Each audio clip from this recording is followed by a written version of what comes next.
Good morning, everyone. Welcome to day 2 of the Smart on Crime Innovations Conference. I'm just thrilled to, again, be here at John Jay. Yesterday was, for me, and unbiased opinion here, a really inspirational day.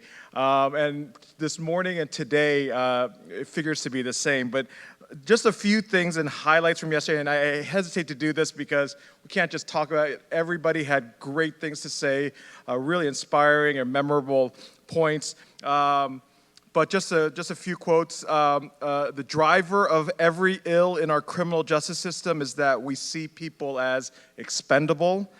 We need freedom dreamers to rebuild a different reality. And we can't forget that love is the revolution. And it's just some powerful things, powerful experiences, really great change that is happening on the ground, and we have some more to share with you today. Before we do, we definitely have to cover a couple administrative things. For those of you who are new today, make sure that you know the Wi-Fi password is eventsfall19, eventsfall19. It's different than the one printed in your program and on your badges. And also, be sure to use hashtag SmartOnCrime. We were trending in New York City yesterday, so thank you for sharing that and getting this out to a larger audience than those who are attending here in person. I'm gonna take a point of personal privilege here. This morning is my baby daughter's 7th birthday. So this is what I'm gonna do. I'm gonna do a little, oh, you want to sing happy birthday? Okay, I'm gonna take a video of you all singing happy birthday here. Ready? I'm not gonna sing because y'all don't want me to hear me sing. All right, here we go. Oh, her name is Olivia, she's turning 7. 7 doesn't really matter in the song, but. Oh, y'all do whatever version you want to do, okay? So here we go. Oh. This is awesome, by the way. Olive, there you go. Thank you all very much. So if we do this conference at every time, she's going to be like 18 and be like, who are all these people singing happy birthday to her? But right now I want to bring to the stage a partner of ours, a co-host. He's the managing director of the Draper Richards Kaplan Foundation. I'm privileged to work with him for this conference and other things as well. Please help me welcome Mr. Carter Stewart. Thank you. Good morning. So Ed just raised the bar. I have 3 kids. They're going to ask, Dad, where's my birthday song? It is DRK's extreme pleasure for the 3rd year to co-host this with John Jay and the Center for American Progress. It is a pleasure to work with Carol Mason and Ed Chung. I think Carol will agree with me that Ed really does the lion's share of the work. But it's turned out fantastically. I hope you enjoyed yesterday. Yesterday, when Ed started us, he took us to church in the morning. The first thing he asked us to do was engage in fellowship and turn to each other and greet each other the way that you would in church. I'm not going to ask you to do that this morning, but I do want to return to that theme. Actually, and it's not just church. It's synagogues, mosques, your own independent spiritual journey. I want to take a moment of silence. And in this moment of silence, I want you to think of who inspired you to be in this room. You didn't wake up this morning and just raise your hand and say, I'm going to go to a criminal justice conference. Someone in your life inspired you to be here, whether it was because of a book they wrote, because of how they treated you, because of how they treated somebody you love. But along your way, someone or some people inspired you to be here. And so I want to take a moment of silence, and I ask that you join me in thinking and reflecting on those people.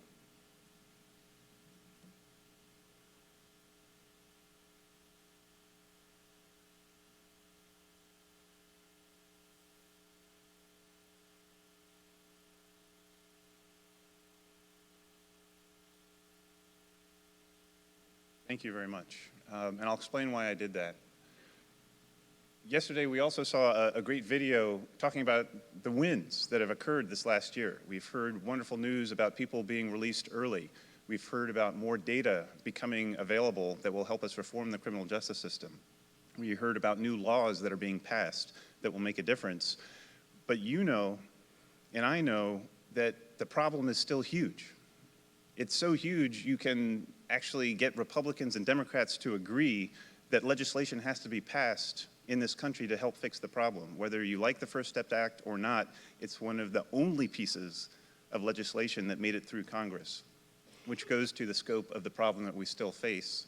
And in the conversations that I've heard in the hallways of this conference, I've heard folks saying how hard it is, how difficult it is, how large the problem is, how isolated they sometimes feel. And it's important for you to know that you're not alone. You are here because someone inspired you to be here, or some people inspired you to be here. If you look around this room, you see a room full of folks who are also caring deeply about this issue and who want to make a difference. So again, you are not alone in this effort. Each year, the number of folks coming to this conference has grown. In the first year we did it, 300 people signed up. Last year, 500 people signed up.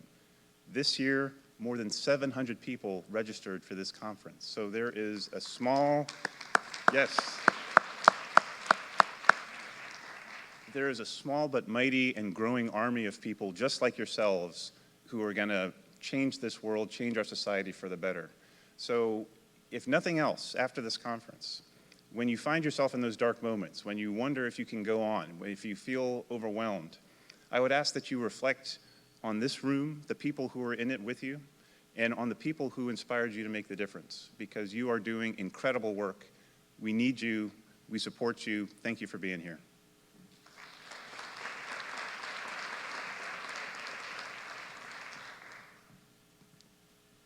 So I want to be sure to remind you also that this afternoon at 1:45, College Behind Bars screening. I want to show you one other clip of that. If you saw the clip we showed yesterday and held back your tears, you are seriously better than a lot of us.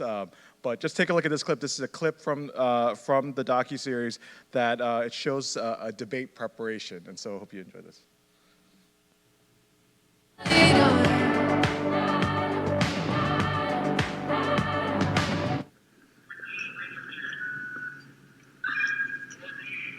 All right, so are we gonna get the podium or are we just gonna get started? We can't find it. Can't find it, all right. Today, I wanna review what's gonna happen in the debate and what the expectations are for speeches. When we do the practices, I wanna open it up for questions and I want to ask difficult questions. So think about them ahead of time if you're gonna play that role of questioner, and make sure that you're really challenging the speakers so that Friday is much easier. Well, when you're preparing for a debate, it's not 3 or 4 people that's on the stage and that's it. That's what people see, and that's the product, right? But all of the preparation, all of the weeks that we spend on preparing, we need to have all hands on deck. Which is second time. Tonight we're going to be practicing for a debate that we have scheduled for Friday afternoon against the University of Vermont. They're ranked 7th in the world. The topic is NATO should be immediately disbanded. What gives NATO more right to be heard as a world power and not Russia and its allies? I believe the organization that Russia has formed is in Eastern Europe amounts to about 4 or 5 members. NATO, on the other hand, represents 28 democratic states. So essentially what you're saying is a smaller number means that you should have no voice then. No follow-up question.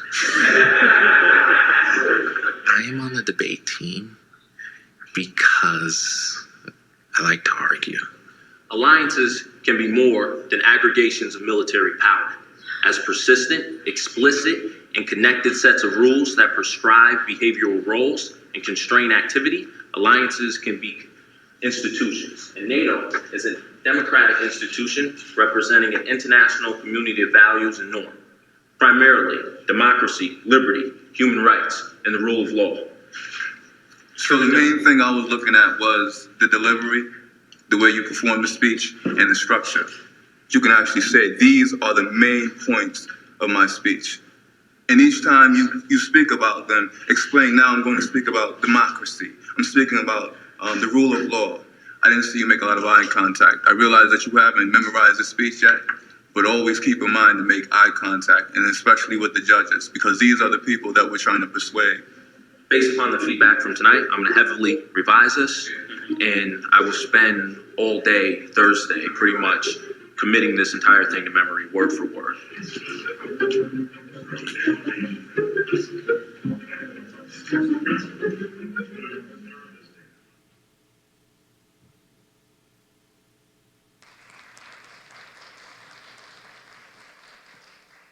It's going to be a powerful screening, so please be here at 1:45 after lunch. Lunch will be served in the second floor, as was yesterday.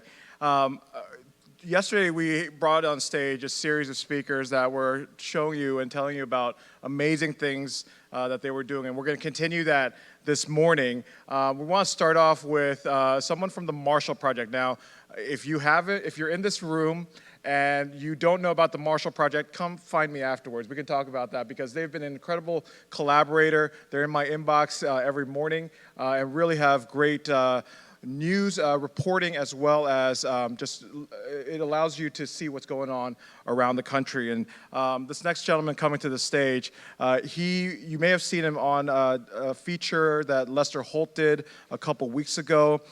He's a relatively new addition to the Marshall Project, but already really just changing things and adding so much. He's going to tell you about his special project called News Inside. So welcome to the stage, Mr. Lawrence Bartley.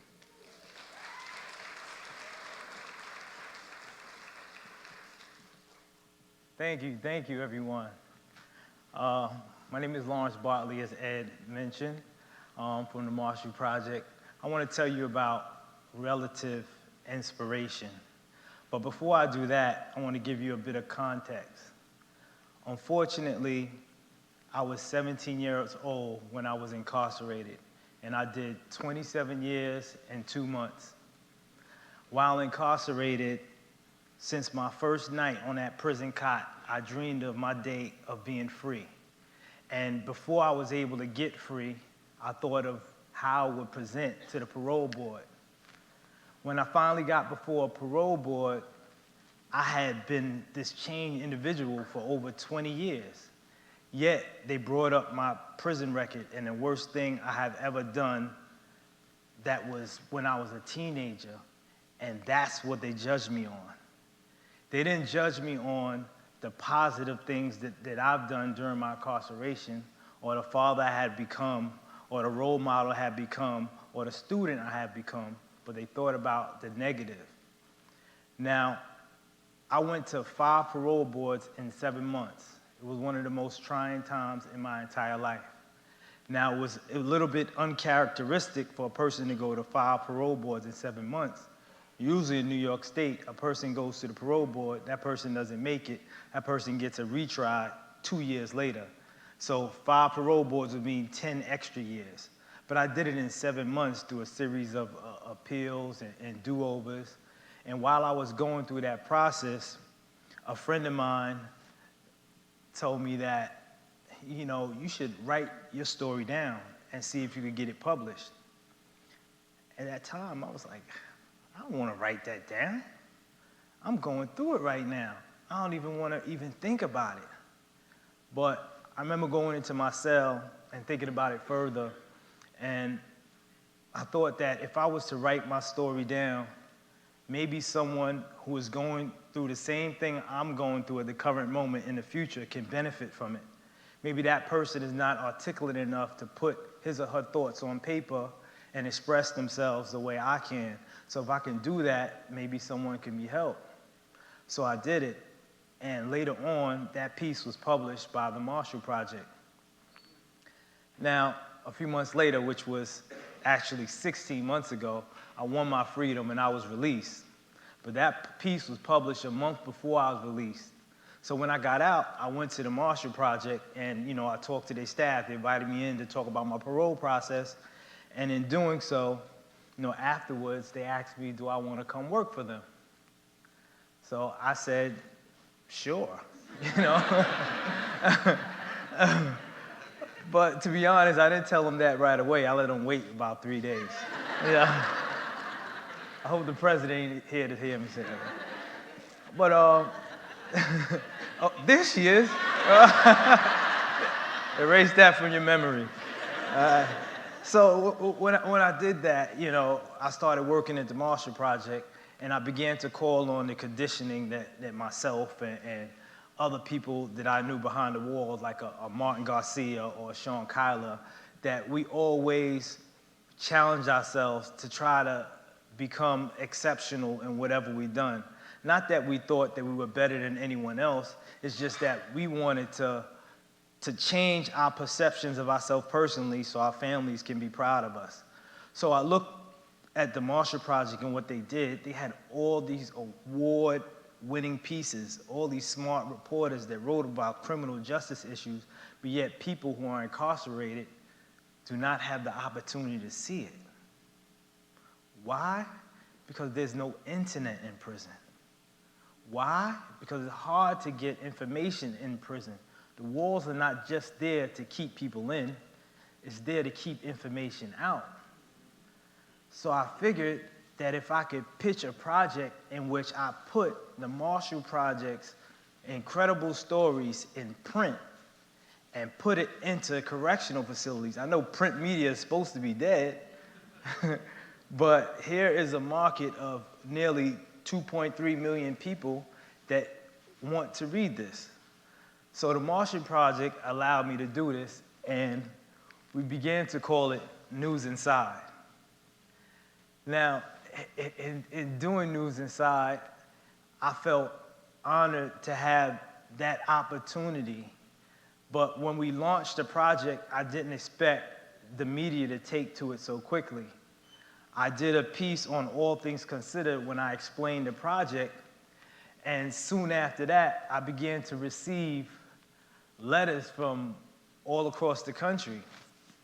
I began to see letters from men and women and sometimes even children expressing that it's hard to get information in prison, which I already knew. Some people said, I don't have access to a magazine. I don't have access to a newspaper. I don't even have access to the phone book. Another man wrote that I often trade my breakfast trays in order to get something to read. So please send me something. So I knew I was on the right track because I had been in that position. But what do I put in News Inside? I put relative information that the people inside could cling on to because I knew what that information was. I knew what would have helped me. Right now in this country, only Maine and Vermont, in Maine and Vermont where all incarcerated people can vote, only in those states. But then there's states like Mississippi, Alaska, and Alabama where some incarcerated people can vote. But then I know all of you know about Amendment 4 in Florida, in which nearly 1.5 million people got their right to vote after they've been released. They have felony convictions, now they have their right to vote. But what some people may not know is that roughly 15 states throughout this country, people who are formerly incarcerated automatically gets their right to vote. And they need to know this information because a lot of them don't even know it. So I put stories like that in Marshall Project's News Inside, which is in the next issue. But I also put stories that are more catering to the soul. Before I get into that, I will say that 80% of our pieces are written by the reporters at the Marshall Project. 20% are written by individuals who are incarcerated or touched by the criminal justice system in some way. I put a story in there called I Google My Students' Crimes, which is a professor who taught inside of a prison, and she Googled her students' crimes because she was teaching a class on spirituality, and she wanted to see if it changed her. So in her first task to the class, she asked them what is their state of their soul in prison? And when she asked the students that question, the class got silent, then they started muttering, then they started bickering back and forth. They started wondering whether they had a soul or not. Now, religious differences aside, just think of it, the concept of having a soul and how that relates to being a human being and being a person. So this professor she made a line in the middle of the floor and told her students on this side of the line represents individuals who have a soul and can't get rid of their soul.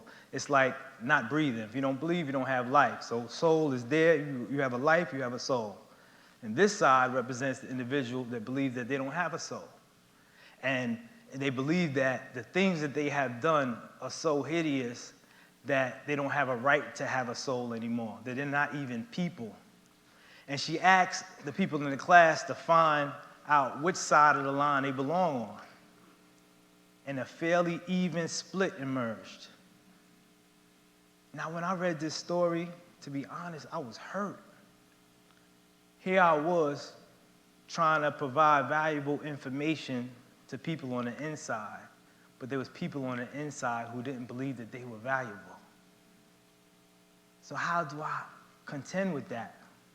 So I already told you that 80% of the stories are written by award-winning reporters and 20% are written by people who are impacted by the system.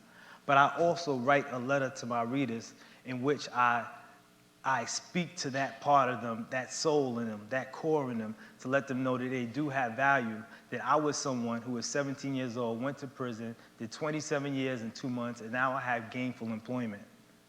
That I can do something, I have family, I have value, people care about me, and people can care about you too, because if you believe that you're worthless, that you have this angst pent up in you, that's why you see people who come home and you see them on the news, a parolee committed this crime, parolee did that, because they're not being fed positive information.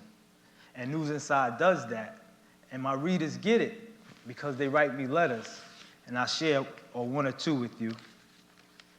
One man in New York wrote, "I just read issue 1 of News Inside. I relate with a lot of the feelings people incarcerated and in those stories that I read. And I crave for more of that sort of dialogue. I struggle with what I did, the loss of a guy's life. Just how could I do this? And how many people I affected, I can't fully grasp. The result was of my own anger and sadness alchemized into the decision I made that harmed others. It's time for me to change." Another woman in Arkansas wrote, "I read News Inside issue 1, and your words move mountains and speak truth. You're shedding light on many raw aspects of the criminal justice system. Reading about Devon and his sister Leanna and his daughter Sinai really touched me.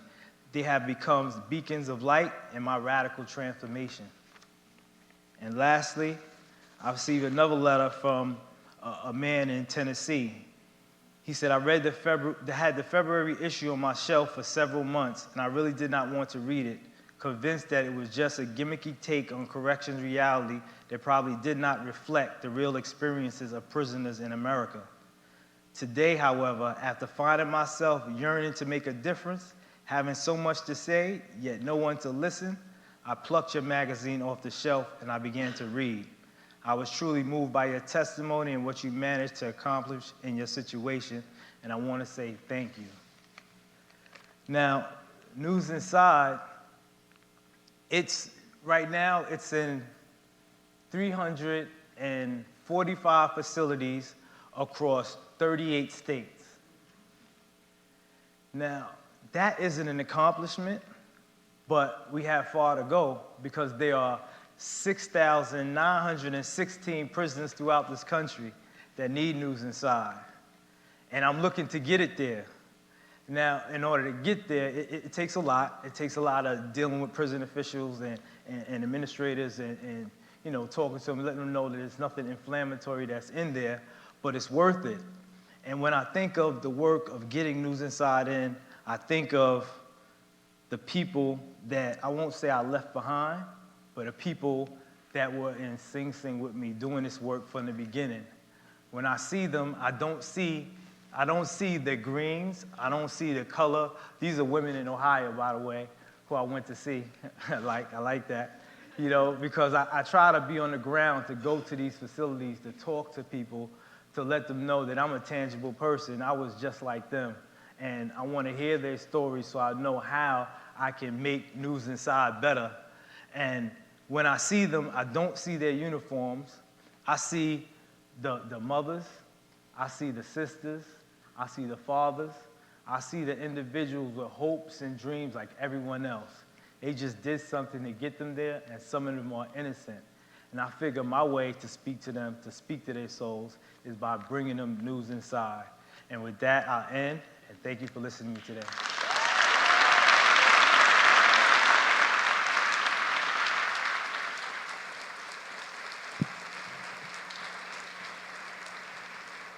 Coming to the stage, please welcome from the San Francisco District Attorney's Office, Christine DeBerry, and Senior Director at Code for America, Yvonne Silva.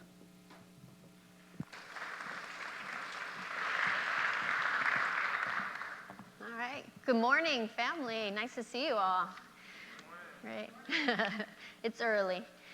So, did you know that there are more than 70 million Americans with criminal convictions in our country? That's more than the population of the entire country of Australia. And those convictions often last a lifetime for people and only get removed when they petition a process that is expensive, intimidating, and less than obvious. And probably explains why less than 10% of people ever even apply for that type of relief. In California, we were one of the earlier states to legalize marijuana, and it gave us, in my office and District Attorney George Gascon, an opportunity to rethink how we approach convictions as a prosecutor's office. It seemed unconscionable to us that we would turn the page on legalization and leave behind massive amounts of people in African American and Latino communities as we turned the corner on a profitable new industry for many. We start to ask ourselves, what is the need of a petition process if we're not opposed to the relief? We would normally be the friction in that process. We would be objecting to somebody getting that conviction removed. And what we realized is without our objection, really the process was extremely excessive. And so we started to look with our courts about how we could streamline that process and provide that relief automatically. So we made an announcement that we would proactively wipe out all of the marijuana convictions in San Francisco City and County for people without them needing to apply. And this might seem like an obvious common sense idea, but I will tell you it was revolutionary in my own office and has proven to be a really great idea around the country. We asked our court for the list of cases and started slowly chipping away at 10,000 convictions, one by one, filling out the paperwork for people and submitting them to the courts. And that process, though the idea was bold, the process definitely was not. So we were relieved when we got a call from Code for America that they might be able to help. And we were excited to help because we had seen firsthand how the petition-based process was not designed to serve everyone who is eligible for conviction relief today.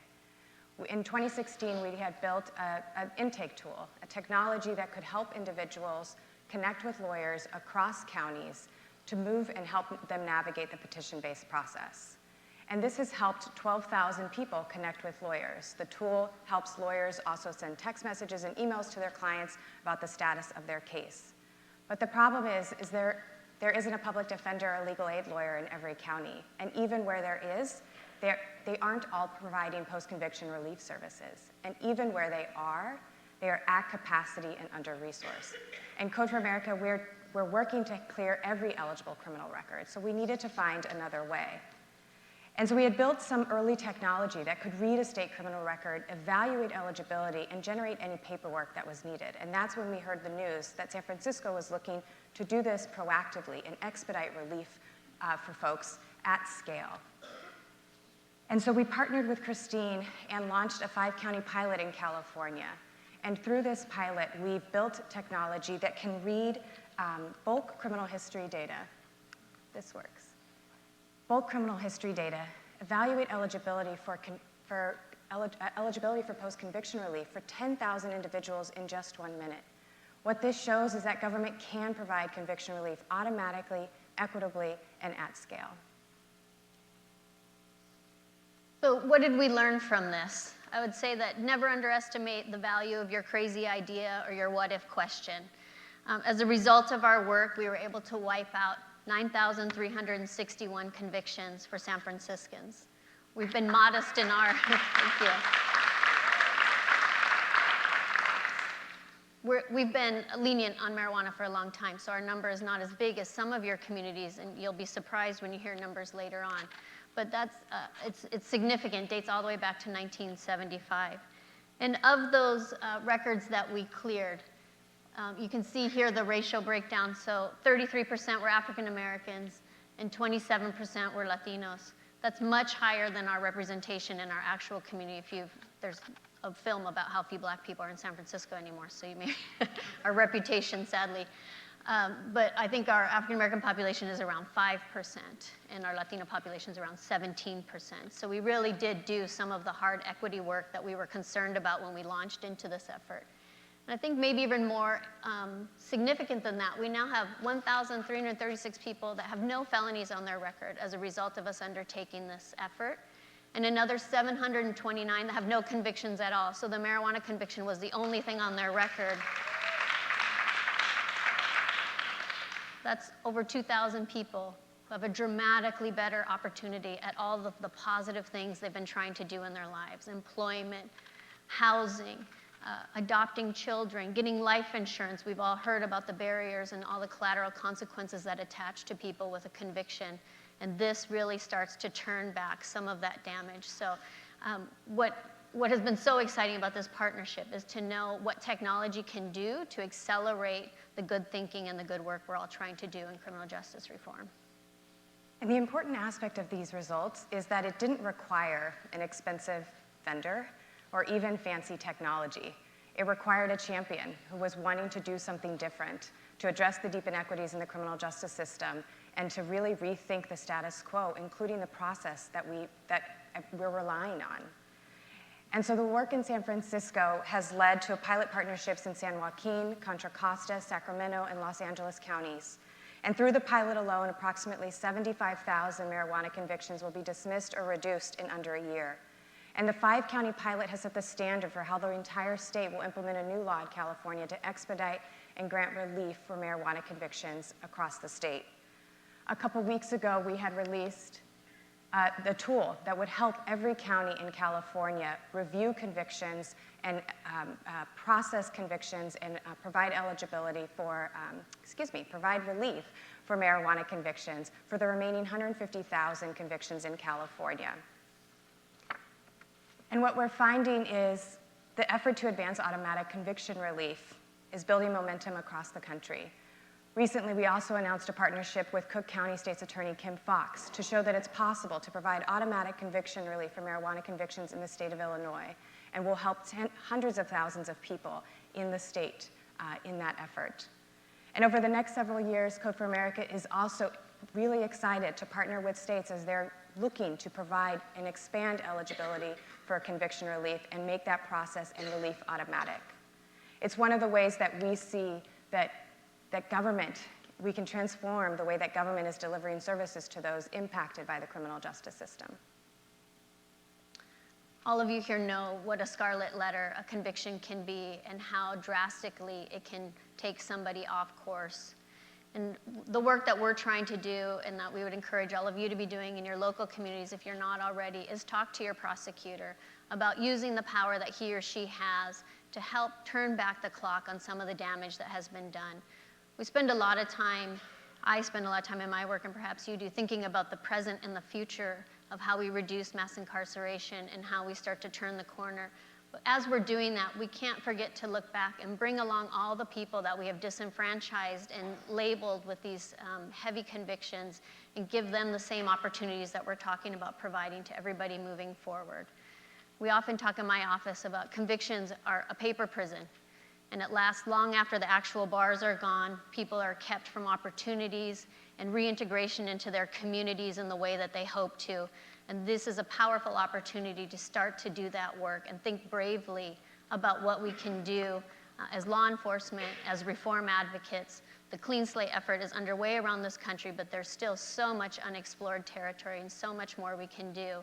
This work gave us an opportunity to ask, what else are we okay with removing from people's records? Why did we just stop at marijuana? And so We now propose some state legislation that we drafted and had introduced, sitting on the governor's desk. So if you have a connection to Governor Newsom, encourage him to sign it this week. It's National Expungement Week, so I keep telling his office, this is your week, you have to sign it.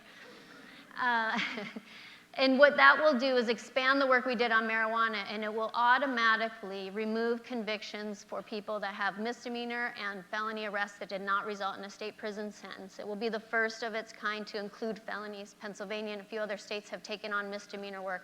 We're trying to grow that work. It will also remove arrests that didn't result in conviction, either because the case was not provable or because the person did a diversionary effort that resulted in them not being prosecuted. And these are the kinds of efforts we need to be undertaking. If our bill is signed into law, we're estimating it will affect over 1 million people within 5 years. It's a prospective bill. It's been amended in a way I disagree with, but nonetheless, it will affect 1 million people in just 5 short years. And imagine what we could do if we were engaged in these efforts all around the country. So we've got a lot of work to do. We look forward to engaging with all of you to get it done. Thank you.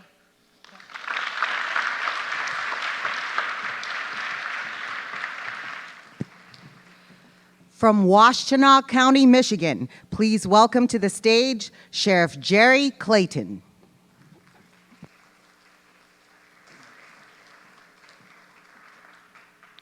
Good morning.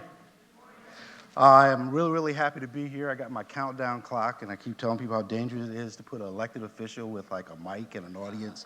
I'm going to stay within my time frame. So I don't usually read a lot when I'm doing a presentation, but I just want to set the context for what I'm going to talk about. So as I was thinking the last couple of days, I want to make sure I captured my thoughts as succinctly as possible. So in early 2008, a retired police services professional asked the question, what if a sheriff, understanding the power and influence of the elected office, decided to leverage all that that office has to offer toward the goal of helping build strong and sustainable communities? What if this effort was filtered through a social justice and human services lens? What if he believed that his role and responsibility was to help instill hope in people, not extinguish it? What if amongst the many basic assumptions that guides his beliefs and values is that few people, if any, are unredeemable?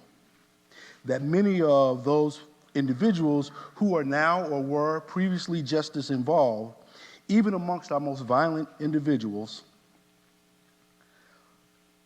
were once victims of childhood trauma, racial and economic inequality, and biased societal policies. That the worst thing that we can do as a people is to throw them away, to extinguish their hope. And then what if that sheriff got elected and he hired a young community organizer with a master's in social work who previously worked on President Obama's first presidential campaign and empowered him and said, look, let's partner. Let's figure out how we first or simultaneously change the culture of the organization while we change the relationship with our community? What if we focused on outcomes that tried to level the playing field and we analyzed data and we looked at what our policies and practices resulted in a disparate impact on any group and we changed those policies and practice? What if that leader understood that vision is the lifeblood of any organization? That he knows that you have to lay that out, not only have the vision, but also have the courage to articulate it not just outside, but inside. I think there's some powerful things that come as a result of that, and I want to just show a clip of what one of those outcomes are. We have mothers that, when we sat around a table one night, and I asked a mom, we talked about suicide, and almost every mom in that room was thinking about suicide. As Flo alluded to, there was a night, it was a really small group, and she sent suicide in the air. Mm-hmm. I didn't want to say anything because, well, suicide, so I was trying to be quiet, but she called me out, and it was that whole weekend I was suicidal. I was suicidal the day I came, and she called me out, and for the first time I actually felt free, because I never told anyone that I felt suicidal. And this group has showed me the woman that I can be, the woman that I am today, the woman that I honestly never thought I would find. The support is just amazing. something that you could never imagine that you would possibly get from any one group. Since I have let myself grow, and since I let myself be naked and vulnerable and just ready for whatever I need to do, it really just made things so much easier. And therefore, because I was able to do that, I found strength in myself. And therefore, since I had strength in myself, I knew I could strengthen other women. Lady works for us, part of our staff. She started off as a religious volunteer in our jail. And as we grew our community engagement operation, Flo was doing a women's group inside the jail. And she came to Derek Jackson, who was Director of Community Engagement, and she said, Derek, the women in jail, the women in the community, they're suffering all this trauma. And the trauma is impacting how they're interacting with their kids. So then the juvenile system is not under the sheriff's office, but we reached out to the juvenile system and we talked about the juveniles that were going through the system. Some of these young folks that were going through the system that were getting treatment and were actually in a good space, and then went back home. And then went back home in an environment where mom had her own trauma and her own inability to support her child and make sure they were on the right track. So Flo says to Derek, she says, we have to have a trauma-informed peer-to-peer group just for moms or grandmas or whoever is supporting the kids. So Derek's response is, all right, put it together. So we put it together and it's grown over time, and that's who's in this group. Sure Mom stands for Sisters United, Resilient, and Empowered. And these are women who have been through the system and impacted, but some of them haven't, but their kids are. And Kim is one of those moms, and Kim has come out on the other side of it. So what we just did with this program, and I believe that you have to institutionalize programs like this because leaders change. And when they change, somebody else comes in and says, I don't want to do that. So what we've done is we put it into our budget. So we got specific line items for Sure Mom. We hired Flo, we got a specific line item. The county, being county politics, said, and some of the moms now that now have come out on the other side and are supporting the other moms, the county wouldn't let us pay them on a part-time basis. So we circumvented that by giving them a stipend with gift cards. And we talk to them and talk about what kind of gift card will help you as you go through. So every month they're at a meeting and they're supporting or they get a phone call. So I don't believe you ask people to be part of the solution, give up their time and not compensate them. So we tried to find a way to do that. But here's the other part. So 12 years now, we're just finishing our 12th year in office. Community engagement is not a program for us. Community engagement is a fundamental element of the sheriff's office. It's a recognition that solutions don't come from us. Solutions come from the people. We have to engage the people. We get our power and authority. I have this conversation with staff all the time. We get our power and authority from the people. And we make decisions that impact their lives on a daily basis, so why wouldn't the solutions come with them? So community engagement, a key part of the sheriff's office, I'm going to talk about how we help make that happen. So this is like the emblem for our community engagement folks. These, you can't see all of this, but these are all the different programs that are part of the system of community engagement in the sheriff's office. So community engagement is not a program that we sort of sit off in the corner, that the deputy sheriffs and the correctional officers say, they do community engagement, we do real police work. No, community engagement is real police work. It is the service of the people. In our Sure Moms, which is just one example of a program, we have deputies that attend those meetings. And the moms want them in the meetings. And I remember attending my first one, and I gotta tell you, you have to be a cold-hearted person to leave out of that meeting not deeply impacted. So when I left out the meeting the first time, I think they knew it was a good time to hit me, because right behind that, they sent me the budget.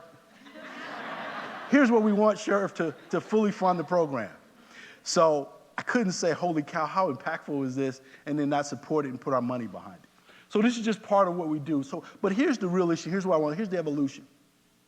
We have been deliberate and intentional in trying to change the culture of the Washington County Sheriff's Office. We're not a huge imprint. We're not Chicago. We're not Philadelphia. We're not D.C. But we are representative of a lot of the police services organizations that you see throughout the country. About 450 staff serving about 350,000 people. And what we do or don't do impacts people's lives on a daily basis. And we have tried to make that extremely clear to our staff. So let me just hit our community out. The other thing that we do is we have outreach workers. So we have outreach workers that work for the sheriff's office. These are people that are formerly justice involved, that have been through the system. Some say they're still in the system. And we believe that, and our argument has been, if we can hire people with felonies on their record, if we can hire people that have traversed through our jail, then anybody should be able to hire them. Don't tell us you can't hire them if we can hire them, right? So we have navigated all the crazy stuff that people put up, that you have restrictions here, they can't have access to lien data, which is confidential data. We've navigated all that. Now, each time they tried to throw something up, we could have said, well, that's the reason why we can't do it. But that would be inconsistent with what we say our values are. We will find a way to do it. But just here's some numbers just really, really quick. So again, community engagement in like its 11th year. We don't have thousands and thousands of people that have gone through it because it's not a huge operation, but we've had enough people go through it. So this first one is sustainable employment, 94%. 94% of the people that come through, and what we mean by sustainable employment, not with us, they don't come to the program to work with us forever. We pay them, but the whole purpose is we impact community by impacting individuals. So let's impact this individual, now they go out. The first person we hired was a guy that spent 10 years in federal prison on a RICO for drugs and guns that our staff 10, 12 years earlier had arrested. He was the first person we brought in. Our staff's like, dude, and some people like, this will be a one-term sheriff. We will get rid of this guy because this guy's gonna screw up. So 12 years later, that gentleman navigated. He is a supervisor at a factory, owns 2 small businesses, and is employing other people, right? Many of our other folks, who other folks wouldn't hire, we have hired, have graduated our program and are now working in the community, that are the strongest advocates for us in terms of relationship in the community and trust. Because these are the people, and Derek used to always tell me, you know, you want to bring in people that at one point were viewed to take from the community, you give them an opportunity to give back. And people relish that. I heard what the gentleman before me talked about, and I've heard all the other people that have been just as involved and previously incarcerated just can't wait to show how they've changed and looking for an opportunity to give back to their communities. That's powerful, powerful stuff. You can see the rest. Educational attainment. So we first were targeting GED high school. No longer. Many of the people that go through our outreach program and navigate on the other side, they're in college or they're in the trade, right? So we're trying to support them in that. 88% substance free. So we have people we bring in that are in addiction. We know it. They agree to a drug test once a month. But for the majority of them, we provide them support. And here's the thing. So if you test and you test negative, you can't operate as an outreach worker, but we don't cast you aside. We provide you the support you need to get back, and then we let you back in.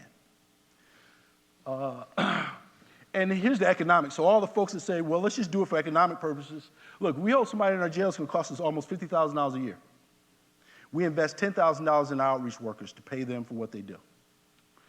So if I just want to take the economic argument, it just makes sense, right?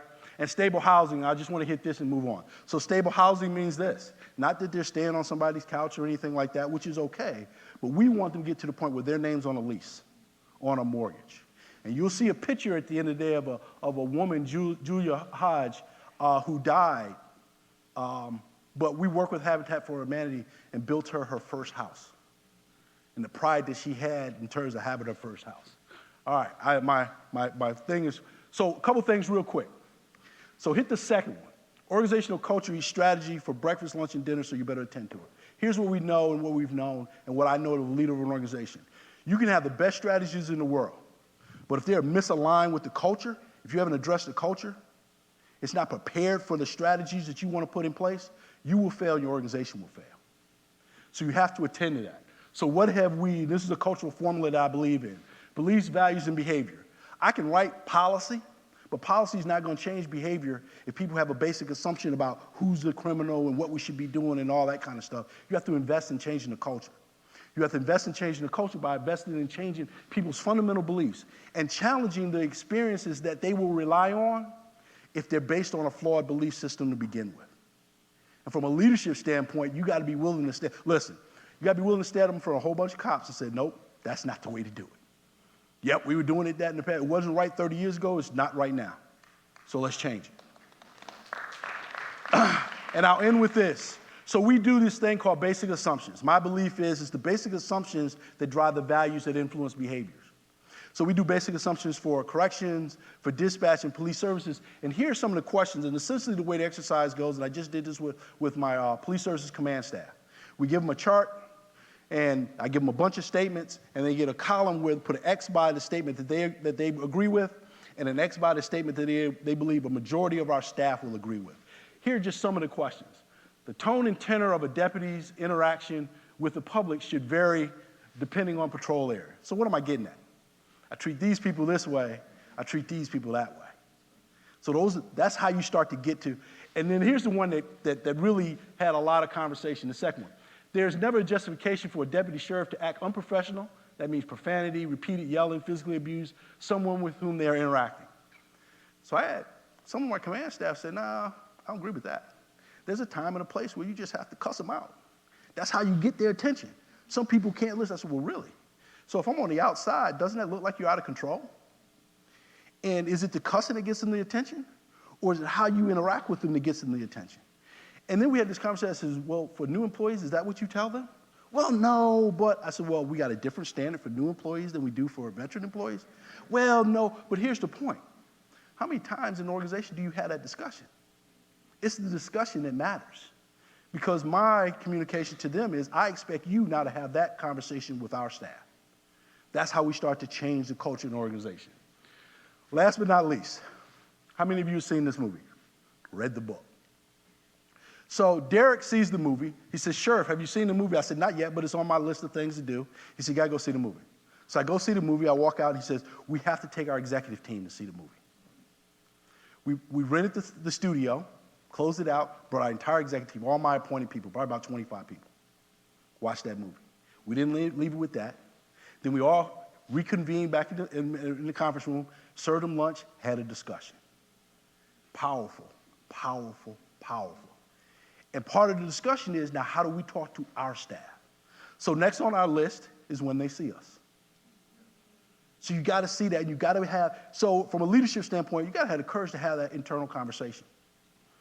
And it's not just internal, we had the same conversations external. So I'm way beyond my time. I just want to share a little bit with you. I appreciate your time and attention. Last picture, sorry.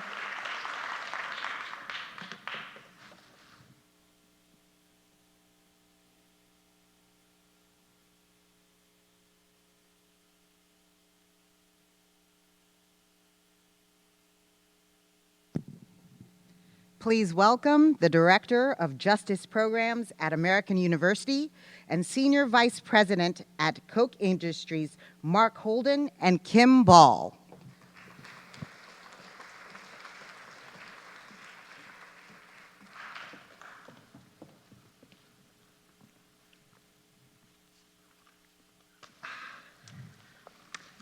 Hello. Mark, it's great to be here with you today and with all of you at the Smart on Crime Conference. It's exciting that criminal justice reform is finally mainstream in our conversation. But one thing we're not hearing about, a critical piece in that conversation, is the constitutional right to counsel. In the United States, every person accused of a crime whose liberty is at stake has the constitutional right to an attorney. This right to counsel is a fundamental right found in the Constitution, and it's being denied across the country. Our public defense systems have proven inadequate, and the criminal justice system unfair. Innocent people are going to jail, young lives are being derailed, and young people of color and those from low-income households are being disproportionately affected by the failures of the system. Public defenders are overburdened with high caseloads and few resources, limiting their ability to prove effective or sometimes adequate counsel. And we heard about many of these issues yesterday in various sessions.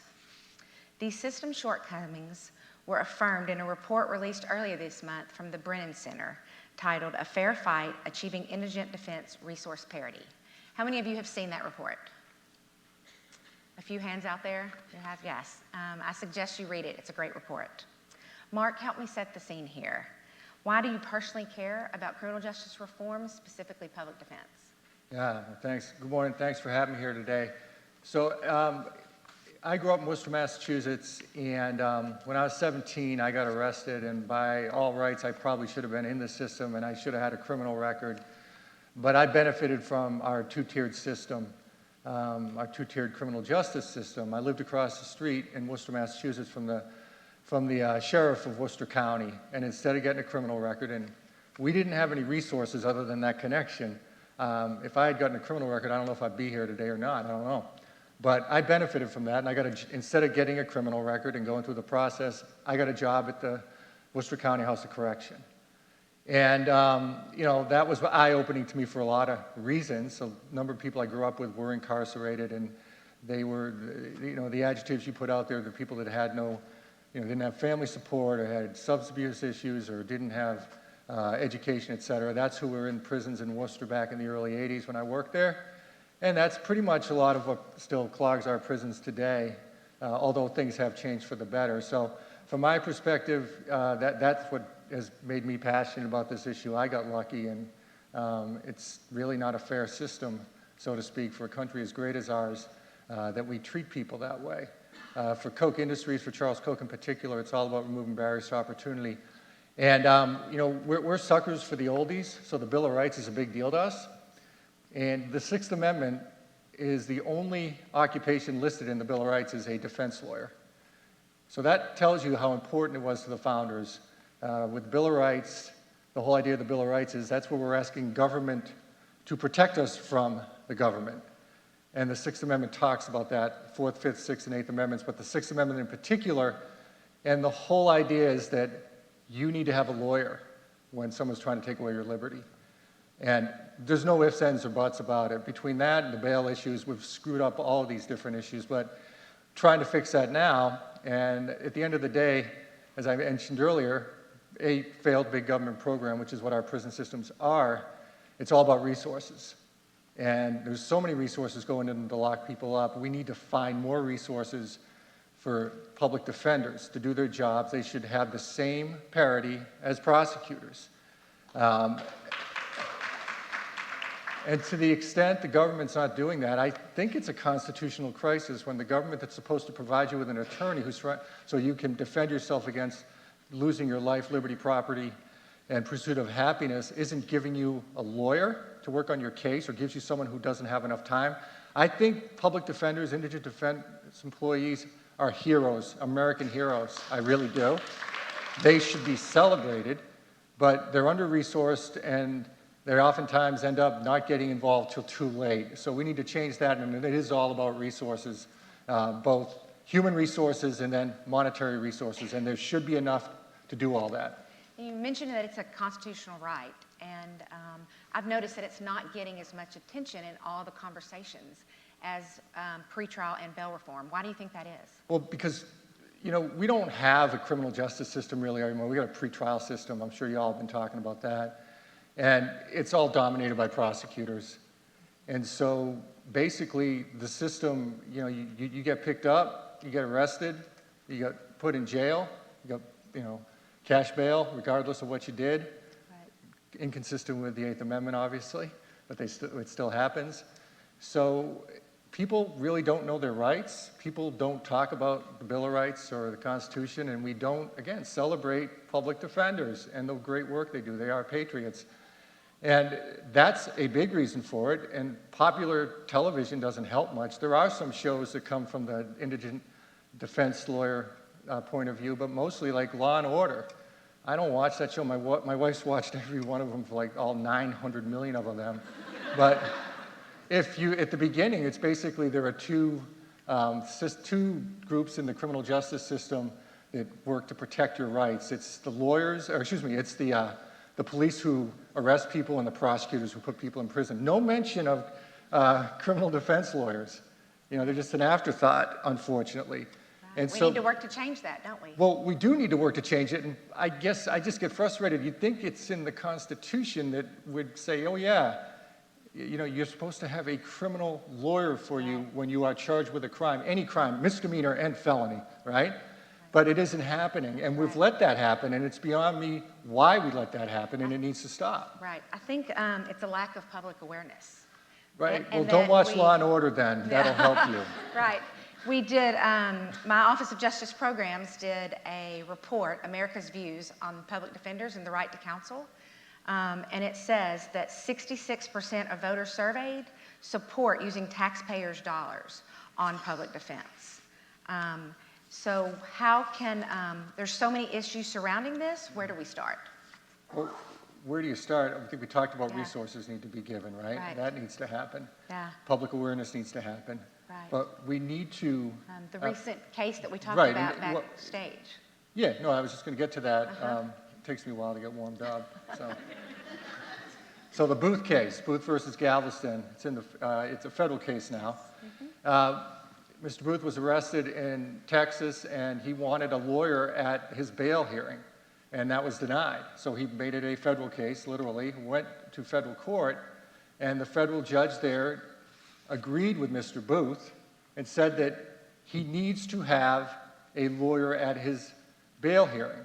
And that's because it's a critical element, it's a critical part of the case. And at every critical part of your case in a criminal case, where they're trying to take away your freedom, you need to have a lawyer available, even at a bail hearing. And that makes sense given what I mentioned earlier, where we have a system now that's focused all around the prosecutor, who's the judge, jury, executioner, and prosecutor at the same time. And it's important that there is a lawyer at the bail hearing, because when someone doesn't get bail, they end up having a lot of adverse issues go with that, whether they are traumatized while in prison, they can lose their job, lose their family, you name it. And then a lot of times, Judge Rakoff made a comment about this several years ago, former federal judge, or maybe he's a senior judge now, that people will plead guilty to things they didn't do to get out of prison. And so to the extent we've moved the whole clock up and have prosecutors who are going to run the show all the time, we need to make sure that everybody who's in the system gets a full-time lawyer to advocate for them. And to the extent they don't, that's a constitutional crisis, and we need to do something to shut it down. Yeah. So I want to build on the ruling in Booth that emphasized that the Sixth Amendment applies to the initial bail hearing. Research shows that pretrial incarceration causes community, work, and life destabilization and the greater likelihood of facing jail and prison sentences. Research also shows the positive benefits of individuals having counsel at first appearance, such as lower bail, being released, and maintaining employment. So we have studies that highlight the human cost of pretrial detention and the benefit of early appointment of counsel. But what we don't know is the fiscal benefit of counsel at first appearance, which is why we at the Justice Programs Office at American University are excited about our partnership with you on our new project to conduct a cost-benefit analysis of counsel at first appearance in 2 jurisdictions. Why do you think this study is so critical? Well, we know that early interventions can, if a lot of people who ended up in our system to begin with, maybe not as adults, but they ended up without any interventions. If had there been an intervention for a lot of people in our system earlier, they may not have ended up in prison. So it's particularly important when someone is accused of a crime that they have a lawyer right away. Because if you go through the first couple of days and the prosecutor starts leaning on you, or law enforcement does, or whatever, which is all appropriate, potentially, you will probably get a bad outcome. We know that early interventions with a lawyer who knows what they're doing can get better outcomes. And again, I'm going to repeat myself, until we start changing all these laws out there that are so messed up, and including the way we deal with cash bail, et cetera. It's become basically a cronyism type issue for people to make money off the criminal justice system. Until we do that, we need to have lawyers, skilled lawyers, qualified lawyers, and if we don't have them, then they shouldn't be having hearings. Because right now, the bail thing is the whole ball of wax for a lot of people. Because at the end of the day, again, the Eighth Amendment talks about bail is allowed, but it shouldn't be excessive. And then there was a case from the Supreme Court many years ago. Justice Rehnquist wrote the majority opinion, and it was about the Bail Act in the mid-'80s, and it said that basically the default setting in our country is freedom, is liberty while you're waiting your case to be heard. You're a free person. And to the extent there's anything different than that, it's a rare occurrence, and it should be a rare occurrence. So you got Rehnquist saying that in the Supreme Court. We have it in the Bill of Rights, yet we have people locked up for next to nothing because, in my opinion, a lot of cronyism with people making money off the criminal justice system with cash bail. And it needs to be, again, a risk-based system, not a resource-based system. And that's what some of the reforms we're seeing, but a lawyer can always help with that because it can be overwhelming and is overwhelming for someone to have to appear for themselves pro se in front of a judge. There's a lot of other issues. We need lawyers there. It's in the Constitution. It needs to happen. Yes.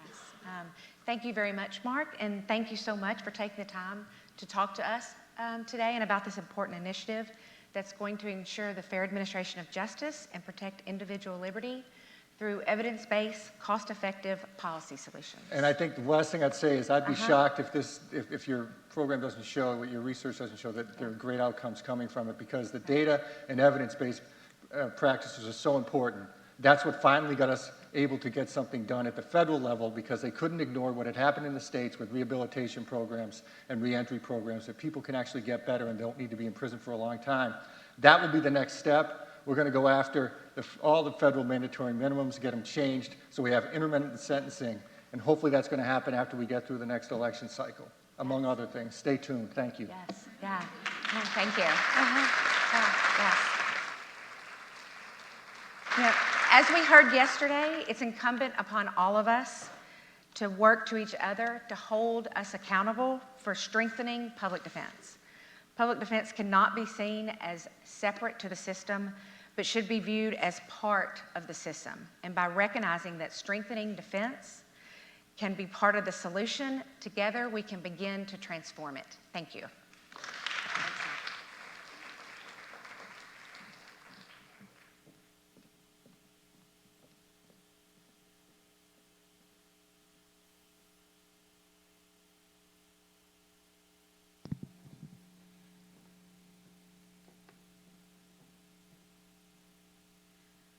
Coming to the stage, please welcome Managing Director of Crime Survivors for Safety and Justice, Aswad Thomas. Good morning. Thank you for having me here today. I must say it's been a long journey to get to this point. I grew up in two communities, in Hartford, Connecticut and Detroit, Michigan, surrounded by poverty and violence. As the youngest child in my family, I watched as my three older brothers and their friends walked the path to destruction. As I viewed the path that their lives were taking, I promised myself I wasn't going to do the same. I didn't know how I was going to do it, but I was going to try my best. At the age of 7 years old, I had my first glimpse of hope when people in the neighborhood started to take notice of my basketball skills. See, for me, basketball wasn't just a sport. It was an opportunity for me to get away from the negative influences that surrounded me. It was the only safe space that I had in the community. At the age of 10 years old, my best friend, Ruben, and I walked to school together every day. We played basketball every day. Just weeks before starting school that summer, Ruben was killed in a drive-by shooting. When Ruben died, there wasn't any grief counselors at school. There wasn't any grief counselors in the community. We had to deal with that death on our own as kids. So growing up, I idolized my oldest brother, Negus Thomas, because of the amazing talent he had on the basketball court. And he was the closest thing that I had to a father.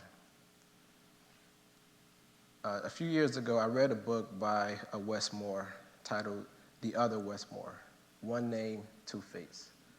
The more I read this book, I began to think about how similar my brother and I were. But we did have one big difference. Today, I'm a director for a national organization, and my brother is serving life sentence without the possibility of parole in federal prison. So even though our lives are totally different now, he continued to inspire me and motivate me to change the life of someone else's. He is the driving force of why I do the work that I do today. In 2009, I became the first male in my family to ever graduate from college. In that same year, I was a star basketball player and signed with an agent to start my professional basketball career in Europe. So 2009 was the highest point of my life. I I just graduated from college, and I was on my way to play professional basketball overseas. But August 24th, 2009 became the lowest point of my life. While leaving a convenience store in my neighborhood, I was approached by two males and became a victim of gun violence. I was shot twice in my back during an attempted armed robbery, and those bullets ended my basketball career. I remember those lonely nights in the hospital in immense physical pain and wondered, I escaped gun violence all my life, but it finally caught up to me. The hardest days were the time when visiting hours ended, and I was left to deal with that trauma on my own. A few days later, I was released from the hospital back into the same community where the incident happened at. No follow-up from the hospital, no follow-up from victim services. But law enforcement came to visit me several times during my recovery.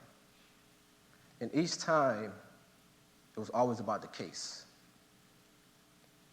What was I doing? Did I have conflicts with anybody? They never asked me how I was doing. They never told me that there was a victim advocate in their department. They never told me about a victim's compensation program. They never provided any support for myself and my family. So we were left to deal with it on our own. And that's when I started to get angry. I started to think about, am I the only person going through this? And so I called my father. My father got shot in his chest in the late 1980s. I said, Dad, when you got shot, did you get any help? The answer was no. I called my second oldest brother, who got shot in his back in the late 1990s. I said, bro, when you got shot, did you get any help? The answer was no. I called my first cousin, who got shot in his back in the early 2000s, who's now paralyzed from the waist down. I said, cuz, when you got shot, did you get any help? The answer was no. In fact, 5 out of the 10 males in my immediate family are victims of gun violence. None of us received the support and help that we needed after that incident. But then I began to think about young black men are often seen as dangerous in society. But the truth is, we are the ones most harmed by violence. But we are the ones least supported by the criminal justice system, by traditional victim services. I started to get angry again. I started to think about who were those young men that shot me. About a year after I got shot, the detectives arrested one of the young men. This young man was 18 or 19 at the time. He grew up in my neighborhood. And I remember the first day of trial. I was nervous. I walked into that small office in the DA. And they told me that this young man was 18 or 19. He was from my neighborhood. He could barely read or write. He was arrested before. He spent time in juvenile. They say he was so different from me. I'm going to think about, if he was from my neighborhood, he wasn't no different from me. We were the same individuals. Then I asked him, how long is he facing? And they say he's facing 40 years in jail. I began to think about my oldest brother, Negus, and the long-term prison sentence that he had. I began to think about the devastating impact that had on my family and his children. I didn't want to put another family through that. And so I asked the DA, I said, can I talk to this young man? They said, no. Why would you want to talk to someone that tried to kill you, that ended your basketball career? I wanted to let him know that I wasn't angry anymore, that I would like to talk to him to see what he was going through. And I asked, did you guys offer him a plea deal? And they said, yes, we offered him a plea deal twice. And he declined the plea deal. And then I said, before I go upstairs, can you just ask him one last time? And the third time he accepted it. And that's when I felt good. That's when the healing process started for me. To this day, I'm not sure if he knows that I encouraged the DA to offer him that third plea deal. About 2 years later, I was having my final doctor's appointment to remove the bullets out of my back. And during surgery, my doctor started to tell me a story of another young man from my neighborhood who he had treated 4 years prior. And this young man at the age of 14 was shot in my neighborhood on that same street. And as a result of that shooting, he lost sight in his left eye. And the more details he shared about this young man, I started to realize that he was describing the other young man that shot me. And right there it hit me. That's how the cycle of violence continues in communities. This young man got shot at the age of 14 years old, never received any support, any help. And that's when I told myself, I want to work with victims of crime. And that's the journey that I've been on the past few years. I'm now the managing director for Crime Survivors for Safety and Justice, a national organization of crime survivors that are working to advocate for a justice system that prioritizes healing, prevention, and recovery over more spending on incarceration. The voices of crime victims in underserved communities, in communities of color, have been left out of the conversation on criminal justice. Our views, our experiences have been left out.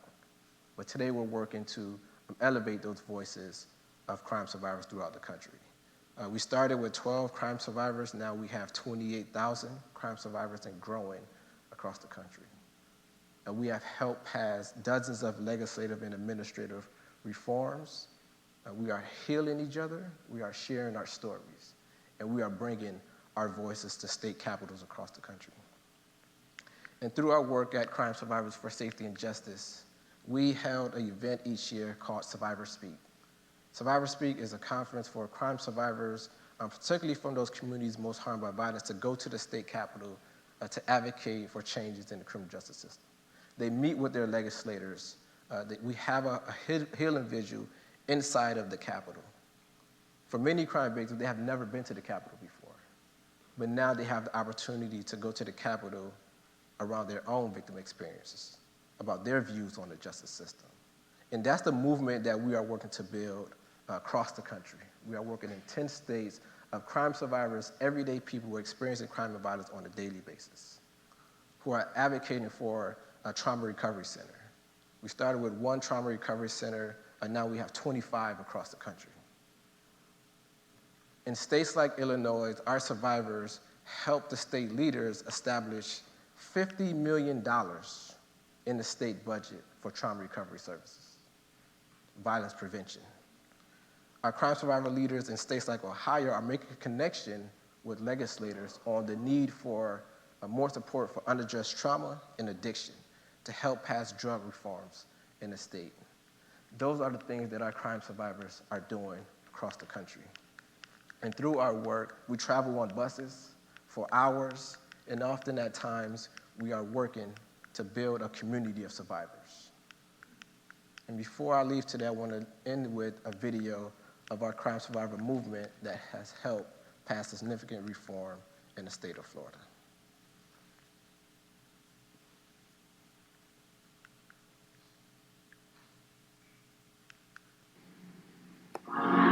The question now recurs on final passage of CS for HB 7125. The clerk will unlock the machine and members will proceed to vote.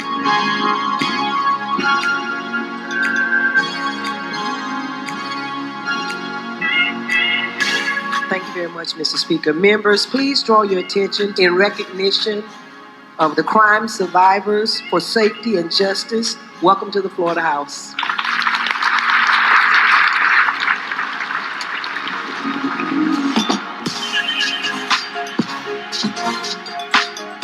My name is Deborah Ortiz. My name is Keith Bennett. And I'm a crime survivor. I'm a crime survivor. I'm here on behalf of my deceased daughter, Shakonda Denise Mormon.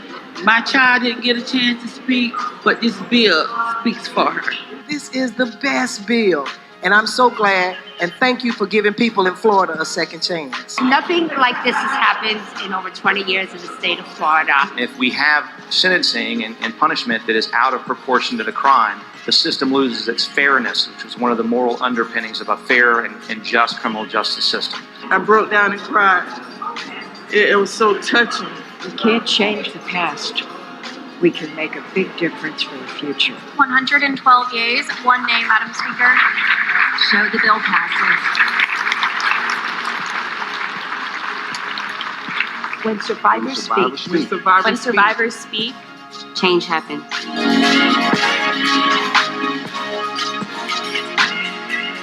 As we think about reform, we must listen to crime survivors.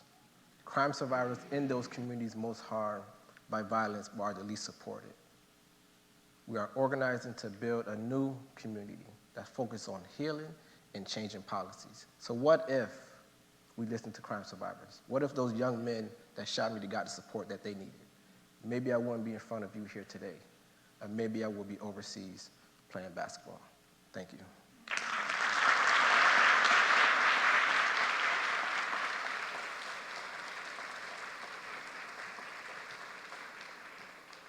Ladies and gentlemen, we're going to end the morning session with some dynamic speakers. Eddie Bocanegra from Chicago, Mayor Chokwe Lumumba from Jackson, Mississippi, Desmond Meade from Florida, as well as Deanna Hoskins from right here in New York. Actually, I'm going to say she's from Ohio because she's from Ohio. You don't want to miss that, but we're going to take a 15-minute break. We'll be back in the theater in 15 minutes. Thanks.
I'm going to bring to the stage somebody that you need to know personally. You get to meet him here, but if you ever see him and you talk with him, he's just an incredible, incredible human being. He's working in Chicago with what the public and the media will say some of the most violent people, but what he's working with are people who are just people in need, right? And he's doing that on an everyday basis. He's from the Heartland Alliance, Ready Chicago. This is just a really, I got to spend a week with him just recently, and really, he's just, his heart for people is really huge. So I'm honored to welcome to the stage Eddie Bocanegra.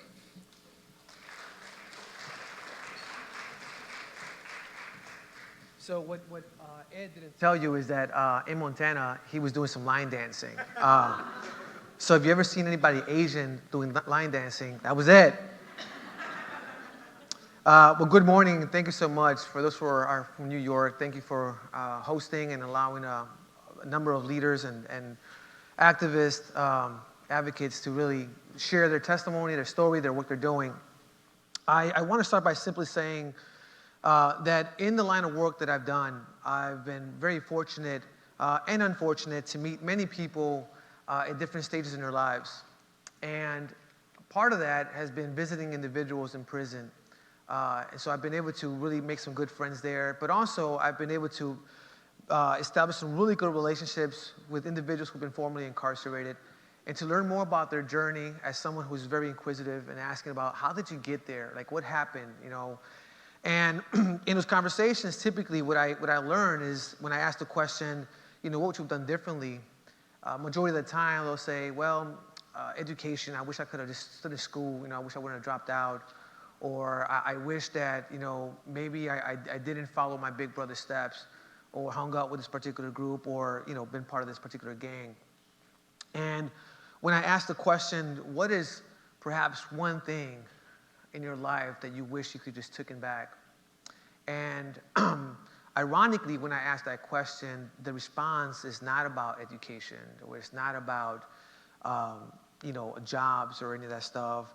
Their response for the most part has been, I wish that I wouldn't have pulled that trigger. I wish that I wouldn't robbed that individual, stuck them up. And I can't help but to ask the question, to wonder, imagine what it would look like then to be able to create an intervention that really provides someone the tools for individuals that typically react in a very normal situation given their circumstances of where they're currently at. Particularly if you're living in an environment that is hostile and often plagued with violence. But then I also wonder, imagine if we had the science and the research to really identify individuals who are at the highest risk of gun involvement. Earlier this year, I met a young man by the name of Devon. And Devon was about 6'1", lengthy, African-American. The minute you would see Devon, you couldn't help but he would just simply disarm you with a smile. He was really a joy to see, and the way he interacted with individuals, including individuals that were participants in our program, Ready Chicago. Individuals that often came from different gang factions and often from even different areas of a particular community. And even those individuals couldn't help but take a liking of Devon. I remember very recently one of his coaches, one of his mentors, actually shared a little bit of his journal when he first started the program. And his initial reactions in terms of what he was documenting was that he was displeased in terms of his community, his current situation in life, the challenges with his mother, struggling with substance abuse. And it went on and on. And then, you know, you forward a little bit and you start seeing some changes, you know, in terms of how he's thinking about himself, the opportunities that he's gathering through Ready. And then fast forward, and I would say maybe about 6 weeks ago, maybe almost, yeah, about 6 weeks ago or so, 2 months, he had another entry where you read the entry and he talks about how cognitive behavior therapy is really changing the way that he's thinking about situations. He's really being more persistent in showing up on time to work. He's identified a few peers in Ready that he's been able to gravitate with and kind of really build relationships with. And Devon, just, as a result of his engagement, we were able to provide him an opportunity. We incentivized his positive behavior by allowing him and a group of other folks in our program to go to the Chicago Bears training camp. And this happened around a Tuesday, maybe about early August or so. And so he went out there, and that same night, I was getting pictures from the staff and with him and other participants smiling, high-fiving, getting autographs. And it was really a delight to see that, to be able to expose and provide access, given that the Chicago Sports Alliance, including the Chicago Bears, is one of our partners. And so it was just really good to just leverage that.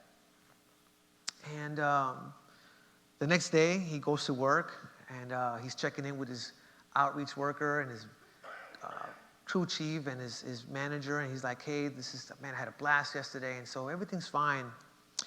5 o'clock comes around, end of a work day. Devon and 2 other of his peers and Ready decide to walk home, except for this day, they decided to take a shortcut.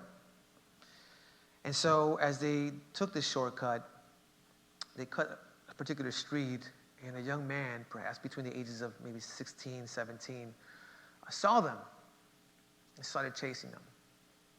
And this young man, unfortunately, had a gun and started shooting. And as a result of that, Devon was shot. He was shot, he fell on the floor, and this young man walked up to him and unloaded the rest of the clip. I, to this day, struggle. I struggle in terms of, here's a young man that was really taking advantage of all the opportunities that were being given to him. And that's not always the case with the folks that we work with in Ready. We meet people where they're at, we engage them. The program was designed to, if they come in for a day and they don't come in for a month, that's okay. The doors will always be open and they can come back. And yet Devon, in the beginning, struggled. And he was consistent after that. And I struggled because I think to myself, he's a young man that was really articulating in his journals about what he wanted to do. And unfortunately, his life was cut short. And in that process, 2 other young men got to witness that. So I think about the ripple effects that violence actually has in our communities as well. Now, Devon did have a few felony arrests, gun arrests, and so on. And not to pass judgment on that, but Devon was someone who we really were targeting because of those previous justice involvement in the system. The young man who shot him, I can't help but to think and to imagine what would it have been like if this young man had the tools that through Ready Chicago we're able to provide. And that's the kind of behavior therapy. What if this young man who pulled the trigger actually had a mentor and support systems like Devon did? And it's very possible that this death, the death of Devon, could have been prevented. And of course, I could go on with access to guns and so on. But in this case, I think to myself, what more could we have done? At a very young age, I witnessed my mother frequently being beaten up by my father. And I recall what some of my earliest memories is probably by the age of 6. And by the time I was 13, I witnessed another person just a few yards away from me shot and killed, another young man. And when I was 17, I witnessed another young man, a good friend of mine, Gabriel, who was stabbed and died pretty much in my presence. And when I was 18, I was in front of a judge being sentenced to 29 years, to which I served 14 years and 3 months for a first-degree gang-related murder.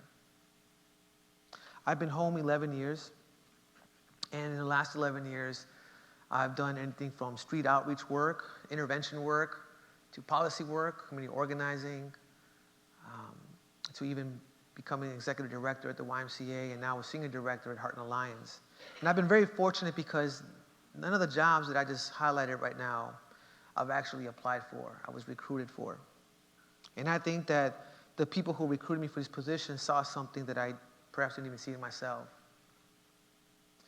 And that is the ability to really bring ideas of voice into the space of both the criminal justice work, but also in violence prevention. So intentionally, I've hired people who come from this community, and when I think about Radio Chicago, it's 120 staff who've been hired to provide direct service with 7 different partners in our community. And about 80% of them are people who've been formerly incarcerated. In fact, a little less than half of my team, my core team, are also people who've been formerly incarcerated, but they're people with PhDs and master's degrees. And for whatever reason or another, they hit a glass ceiling where they were at. So I think it's really important that in my role, in a role in which I lead a violence prevention program that is perhaps one of the largest in our country, I also find ways to create opportunities for those who've been formerly incarcerated.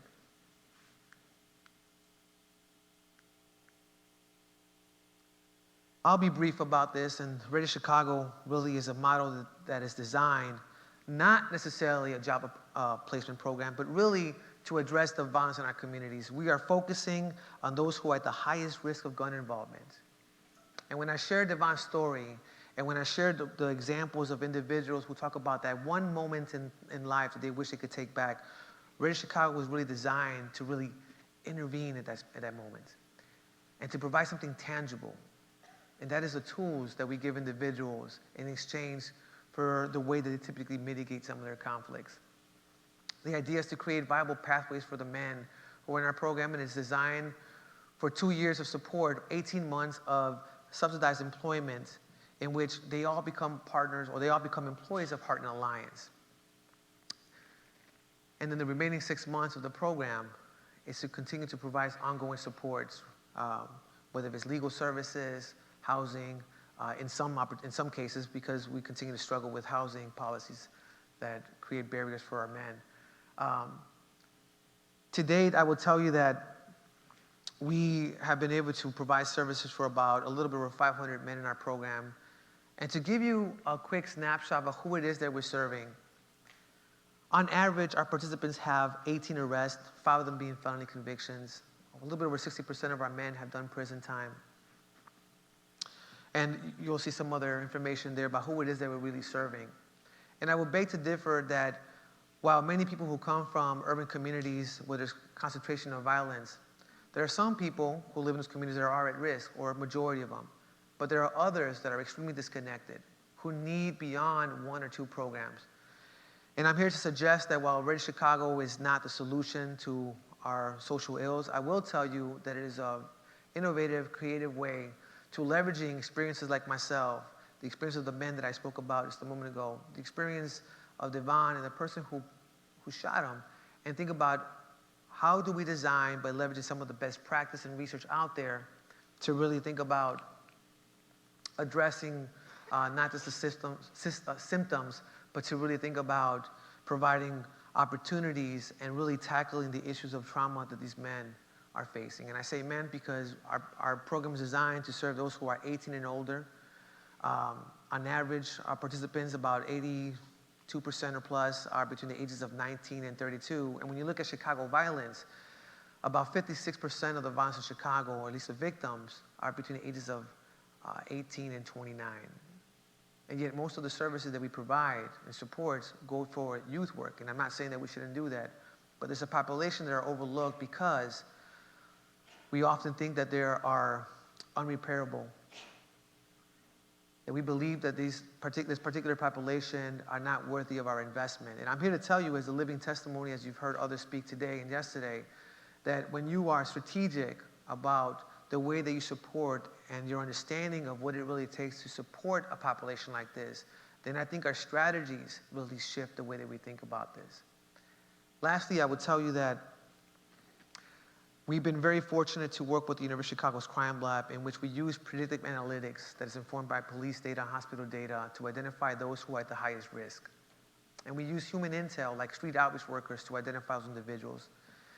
And we use our partners with the Department of Corrections and the Sheriff's Office to also identify individuals who have gun cases, attempt murders, and murder cases. I'm not interested in working with those who are, auto thefts or burglaries. Like there's many organizations out there that supports them. I really am targeting for those who are more likely to get shot or shoot somebody. Lastly, I'll simply say that one of many lessons learned that I want to leave behind this is that I don't think that as a community in this field, we have done a really good job in articulating the challenges of really working with this population. I think often we romanticize what it looks like to really hire individuals with criminal records. What does it look like to create spaces for them? And while I'm in support of all that, I would tell you that many of the folks who, at least the population that I'm serving, really struggle with much more than that. Housing, mental health, legal service, substance abuse, jobs.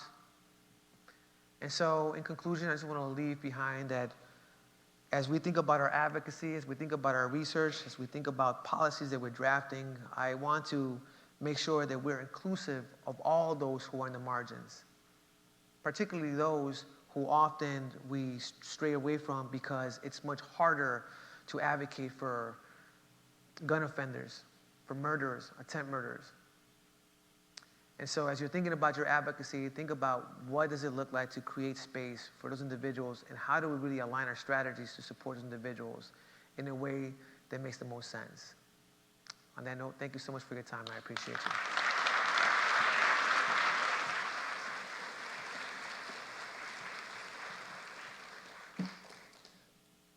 Ladies and gentlemen, I have the pleasure of introducing Mayor Chokwe Lumumba. Before we do, man, today is good for so many reasons.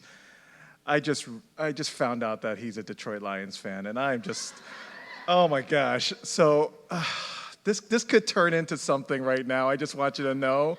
It could turn into something really great for me and not great for anybody else. So would you welcome, please, the Mayor of Jackson, Mississippi, Chokwe Lumumba.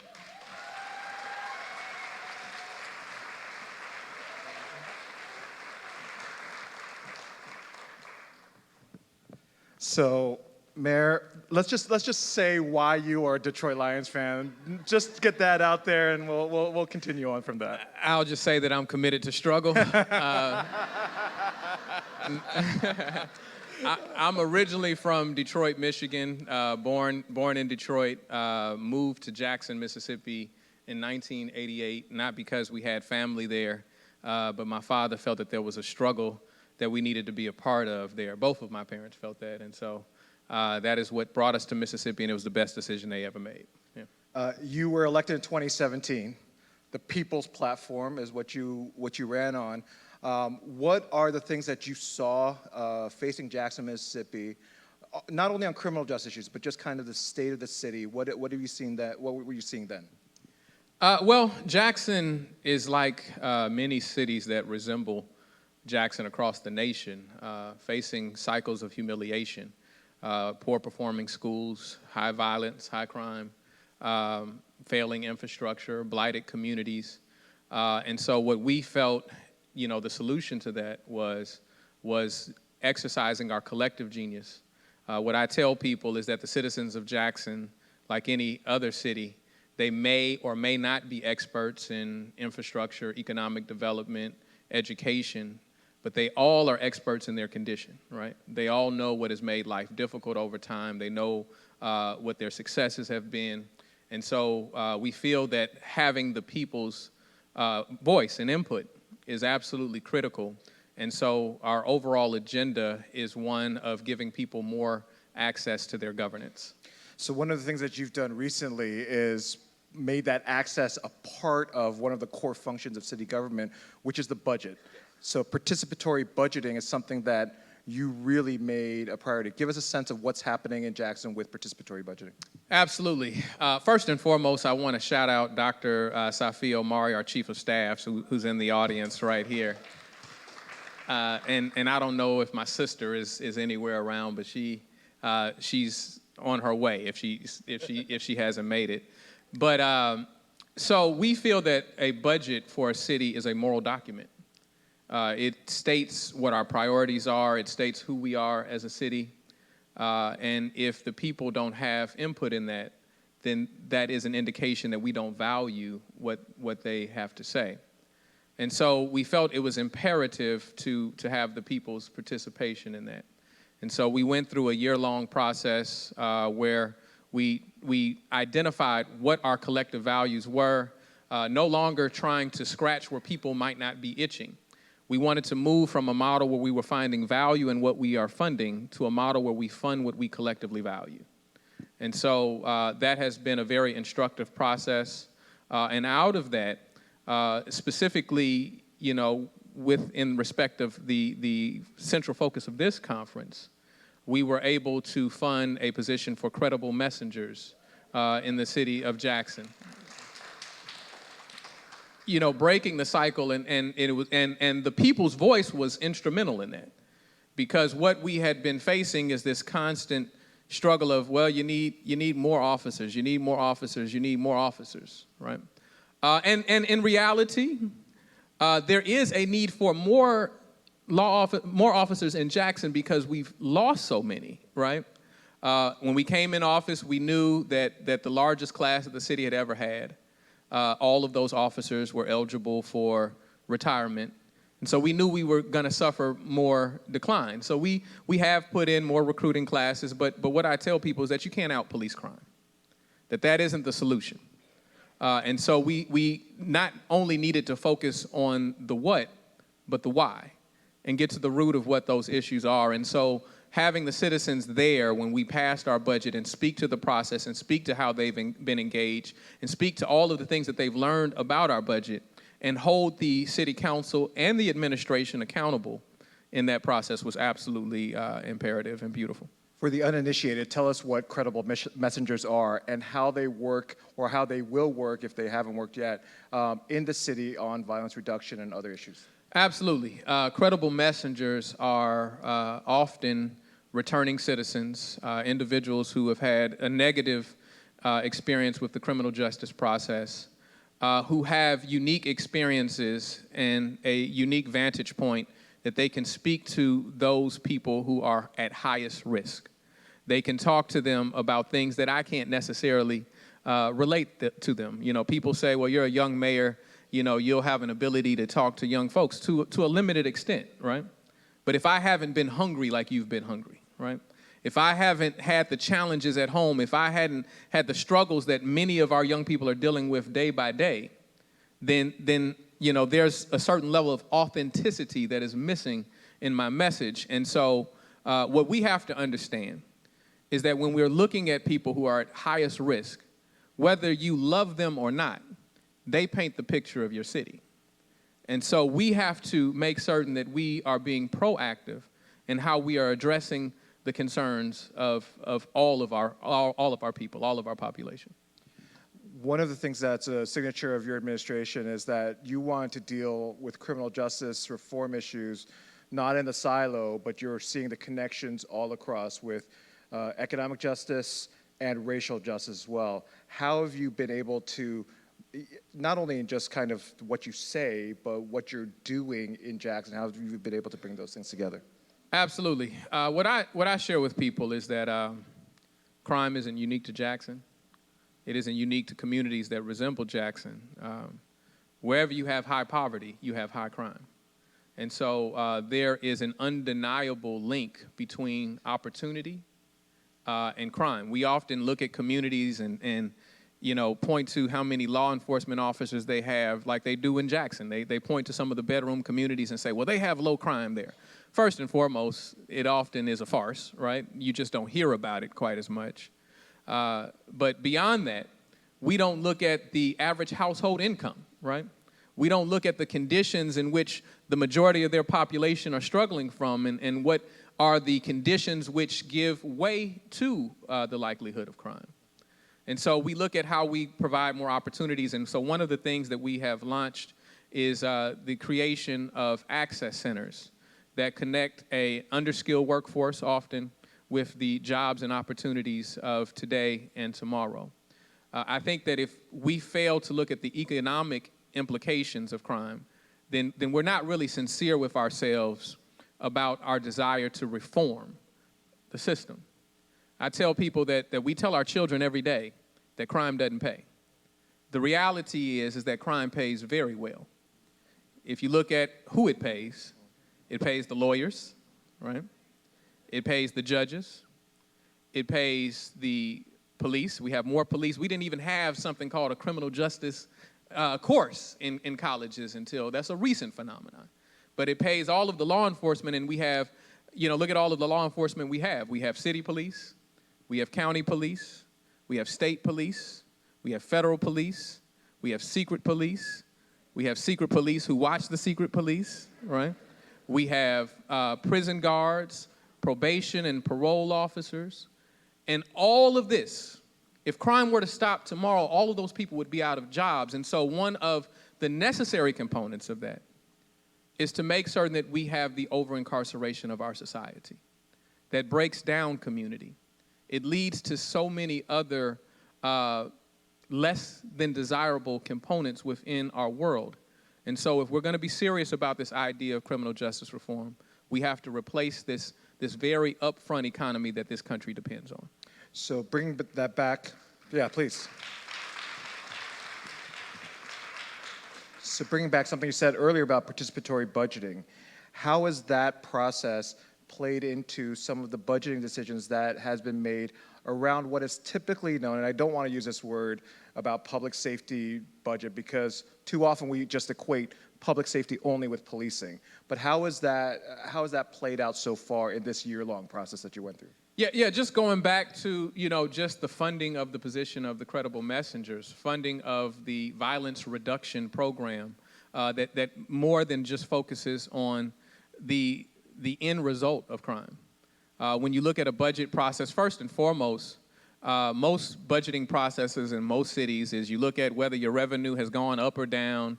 If it's gone down, you just ask everyone to take a haircut, in every department, and there's no real instructive thought process going on there. And so what we've moved to not only in the participatory process is this process where we have performance-based budgeting, where we're budgeting based on the initiatives that we want to accomplish. So when someone comes to me from a department and says, Mayor, I saved such and such in my budget last year, I came 15% under what I was supposed to spend. And I said, well, why did you do that, right? That doesn't necessarily indicate success to me. What were you able to achieve with the money that you spent? What were your goals? What were you trying to accomplish? And that is what we need to be funding.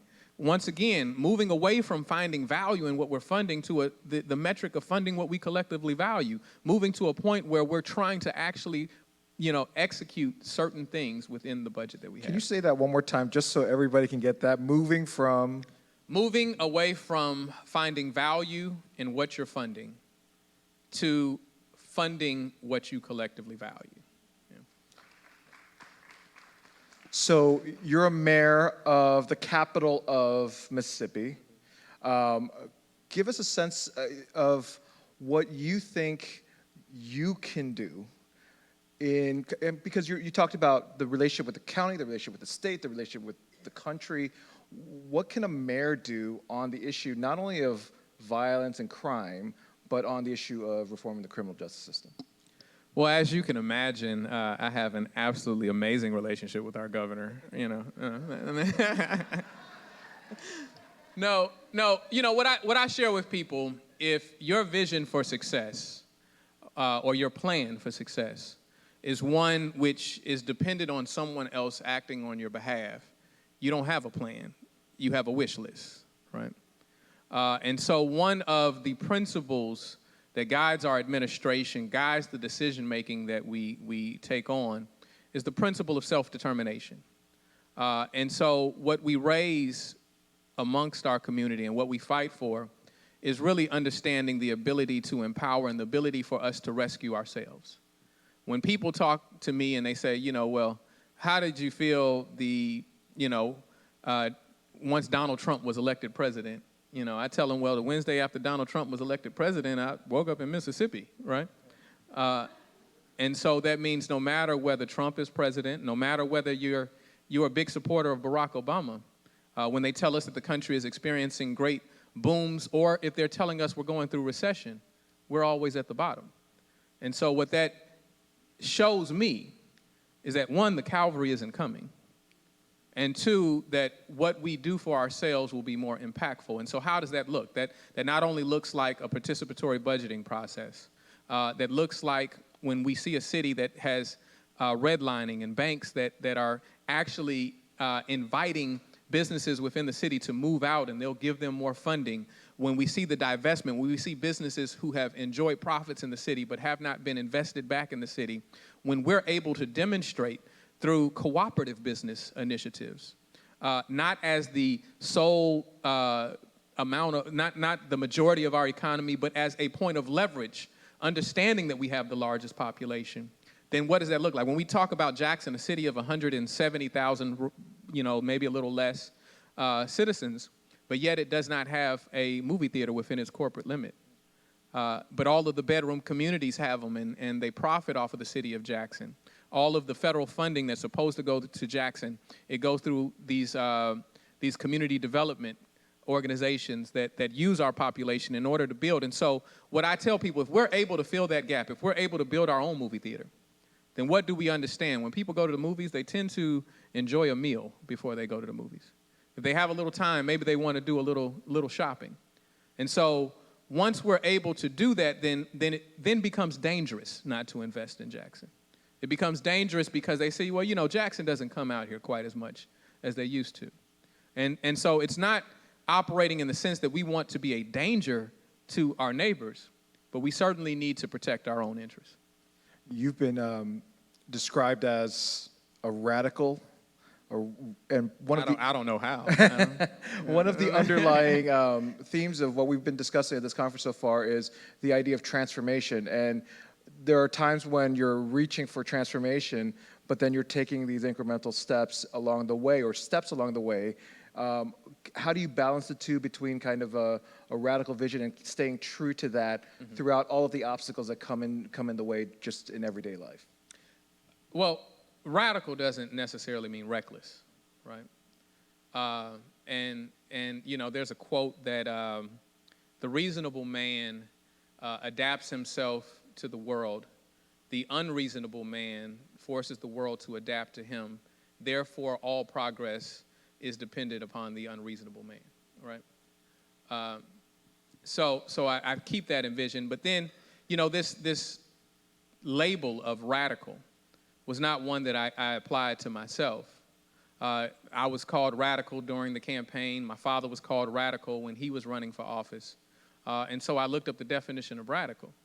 And what I learned is that a radical is a person who seeks change. If we look outside of these walls and we look into communities that are in need of change, then the reality is that we all need to be as radical as the circumstances dictate we should be, right? I share with the people in Jackson, Mississippi, those people that we revere most, those people who have given some of the most significant contributions to our society, the Ida B. Wells, the Fannie Lou Hamers, the Medgar Evers, they were radicals. When we look national, we look at Martin Luther King and Malcolm X, they were radicals, right? Jesus Christ was a radical, right? And so I look at it as a badge of honor that I'm not even certain I deserve, but I believe that we really need to change the focus and see it as a positive. And when I look in a space like Mississippi, which is known for some of the most horrible suffering that this world has ever seen, then I think that it is a part of our mission to demonstrate that if we can achieve progress right there in the belly of the beast, then progress can be had anywhere. So we're here at John Jay College in New York City. This college it's John Jay College trains people who are going into the criminal justice field. What advice would you give not only the students here, but also young people everywhere who are looking at this issue, maybe interested in it? What kind of advice would you give to them? Absolutely.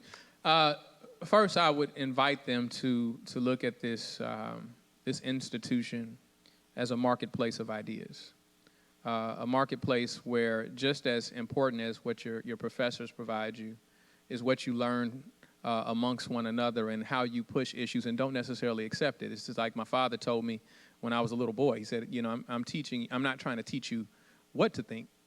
I'm teaching you how to think so that you can challenge certain things. And so the challenge I would give to, you know, our young students, to people who haven't quite discovered what they will do with their skill set is, you know, the words of Frantz Fanon, Dr. Frantz Fanon, revolutionary, author, psychologist. You know, he said each generation must discover its mission, fulfill it, or betray it. And so that's a powerful charge. It's a powerful charge, and it requires us to really consider not only what our contribution has to become, but whether or not we're going to be willing to fulfill it. You know, one thing I just realized here is that I need to start memorizing some really good quotes. Cause like, oh my, and I think there's a few from here that I'm gonna start memorizing, but wow, okay. Got to work on it. I'm going to take memorized quotes here. So I'm proud to be working with you as a mayor for Smart on Crime, one of the projects that's funded by the MacArthur Safety and Justice Challenge here as well. And, you know, there are mayors all over the country that are working on these types of issues, facing different challenges. What's something that you would want to tell them about what you're learning in Jackson, not only on the issue of justice reform, but all of the interconnectedness that you're talking about as well? Well, actually, and I think the work that's taking place and how it is helping the city of Jackson. Please give a round of applause for that again. It is a very frequent occurrence that the mayors that are part of this initiative, friends of mine, that we discuss the things that our cities are experiencing. We talk about Mayor Michael Tubbs in Stockton, California. He and I just left each other two days ago in Boston, and we're talking about these conditions and the things that we're seeing. We you know, working with Mayor Tubbs, we start talking about the use of credible messengers and how it has reduced the violence in his community by 40%. You know, that is a very useful exchange. You know, it is the city level that is truly the grassroots, you know, the really where the rubber meets the road, that you see what the effects of the policies that are implemented. You know, when something takes place in my city, I can't escape the public, right? When I'm getting my bread and I go to Walgreens, right? Because, you know, that's the quickest way to get in and out, right? Even though I pay a premium for going to Walgreens. When I go to the store, that is where people confront me and say, you know, well, Mayor, you know, we want to feel safer in our communities. Well, Mayor, you know, how do we deal with these potholes in our communities? And so it is important that we have that camaraderie, that we're able to lean on one another and learn from one another. And so I share my perspective and also recognize that communities are not monolithic. There are some differences, and so there has to be some ability to be flexible to adjust to, you know, the culture of your city versus the culture of Stockton, California. It's a little different, right? So staying on that, I mean, I should have started out with this question, so I apologize. But describe a little bit about Jackson and people like me, East Coasters, right? We have a view of, you know, different places around the country. I grew up in the Midwest, by the way. But born in Detroit. Born in Detroit, grew up in the Midwest. But tell us a little bit about kind of where Jackson is in the surrounding communities, and you were talking about the bedroom communities around that. Yeah, so Jackson is the capital city, sits in the center of the state of Mississippi. It is 85% African American, and it is a pretty progressive community.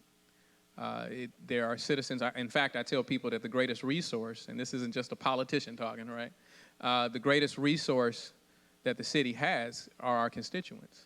And I say that based on what they have demonstrated over time. As we have faced challenges, we have a willing constituency that is willing to sacrifice, willing to make changes in order to see that the city progresses. One of the things that illustrates that most of all is as we've been facing the crumbling infrastructure that the nation is facing, our citizens voted 90% to tax themselves, right? 90%. And so that's the type of attitude that they take, not only towards the issues of infrastructure, but also the national issues that they see.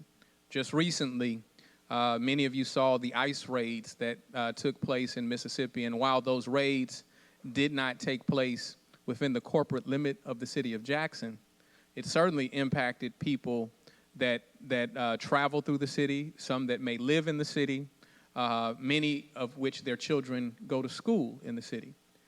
What people don't realize about how dehumanizing that is, when you get to the nuts and bolts of it, what we saw were children returning home from school to find out that mom and dad were not there. Bus drivers who then in the 11th hour had to be instructed that if you see a child that is at their door for too long, pick them back up so that we can take them back to the schools or take them back to a location. And so how that relates to what the city of Jackson looks like is that I knew that I could challenge our citizens, I could challenge our community organizations, our faith-based institutions to step up to the plate and support those children. And they did that. They responded. We saw church after church organizing, having U-Haul trucks full of supplies. Even when the Justice Department came out and said, well, we're going to release 300 of these individuals so that they can be the primary caregiver of their children. What they did not understand is that they had placed a community in such crippling fear that they had no way of even telling who had a child.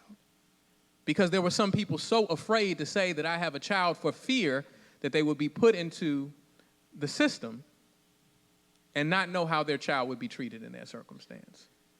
And so I'm grateful that I have such a strong, passionate, progressive constituency that I represent. We got to end off by, are we going to go undefeated this year? Are the Lions going to go undefeated? We're 2-0-1. Listen, we're undefeated. We're right? undefeated. We're undefeated. We have not suffered a loss. We just had, someone try to take that away from us. That's right, in the back. We don't want to even go there. Just because we tied a game, that we have not been defeated yet. That's right. That's what undefeated means, right? 15-0-1. I don't want to do that to myself, right? I'll just say that we're better than people think that we are. Yes. I think that's good. That's good, right? Yeah, absolutely. And that doesn't say much when people thought we might go 0-16 this year, right? So, the struggle continues. Yeah. Ladies and gentlemen, Mayor Chokwe Lumumba. Thank you.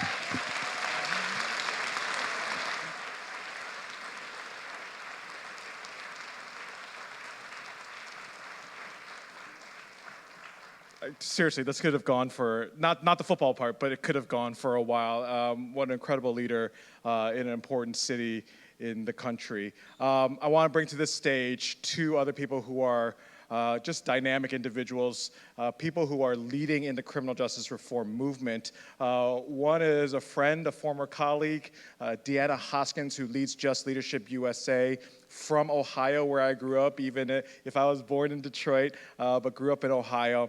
And the other is Desmond Meade. He's the leader of the Florida Rights Restoration Coalition. You might have seen the fact that they got a huge win this year with voter restoration. Time 100 for 2019. So I'm excited to welcome to the stage to close our morning plenary, Deanna Hoskins and Desmond Meade.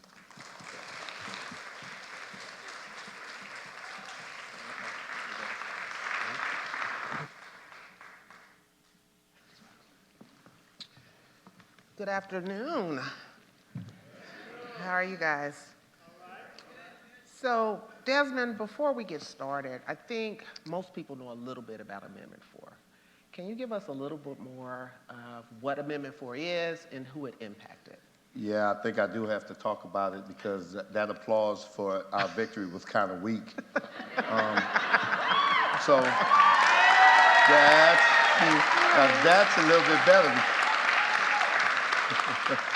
That's a little bit better because, in spite of, what we're hearing, maybe seeing in the news or whatever, here in the papers, that what Amendment 4 really accomplished, the biggest thing that it accomplished was the fact that it destroyed a wall, a Jim Crow wall that's been erected in Florida for over 150 years.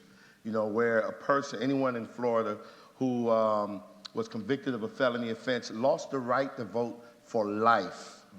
For life. And Amendment 4 destroyed that barrier. Prior to it, the only way a person could ever have any hopes of being able to vote again or serve on a jury or even run for public office was if the governor found it within the kindness of his heart to grant them their civil rights back. And he was not required to. And so basically, a person lost that for life. And so Amendment 4 destroyed that wall. And now people have an alternative pathway to be able to vote again without having to grovel at the feet of some governor. Good job. Again. So what we know is that Amendment 4 didn't just happen. It was years of organizing, advocating. Can you talk about how you built that movement and some of the challenges that you encountered? I don't think we have enough time. but I can touch on, I think, a couple of the important parts. Number one, you know, a lot of folks, some folks still do say, oh, that campaign was a bipartisan campaign or even a nonpartisan campaign, and I scream out, oh, no, it was neither one of those. Our campaign was an organic grassroots movement that welcomed and enjoyed bipartisan support. Right. And the key to that is that we didn't lead with the politics of it or the so-called absence of the politics. What we led with was with the people. We placed people first, and that was something that was extremely special.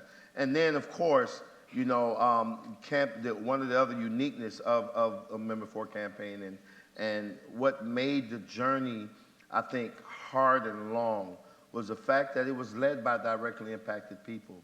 There was a time when, Deanna, that, you know, it was just me, my wife, my mother-in-law, and my kids, you know, in my mother-in-law's home, because I couldn't even get a house, because in Florida, you know, housing is difficult when you have a criminal conviction.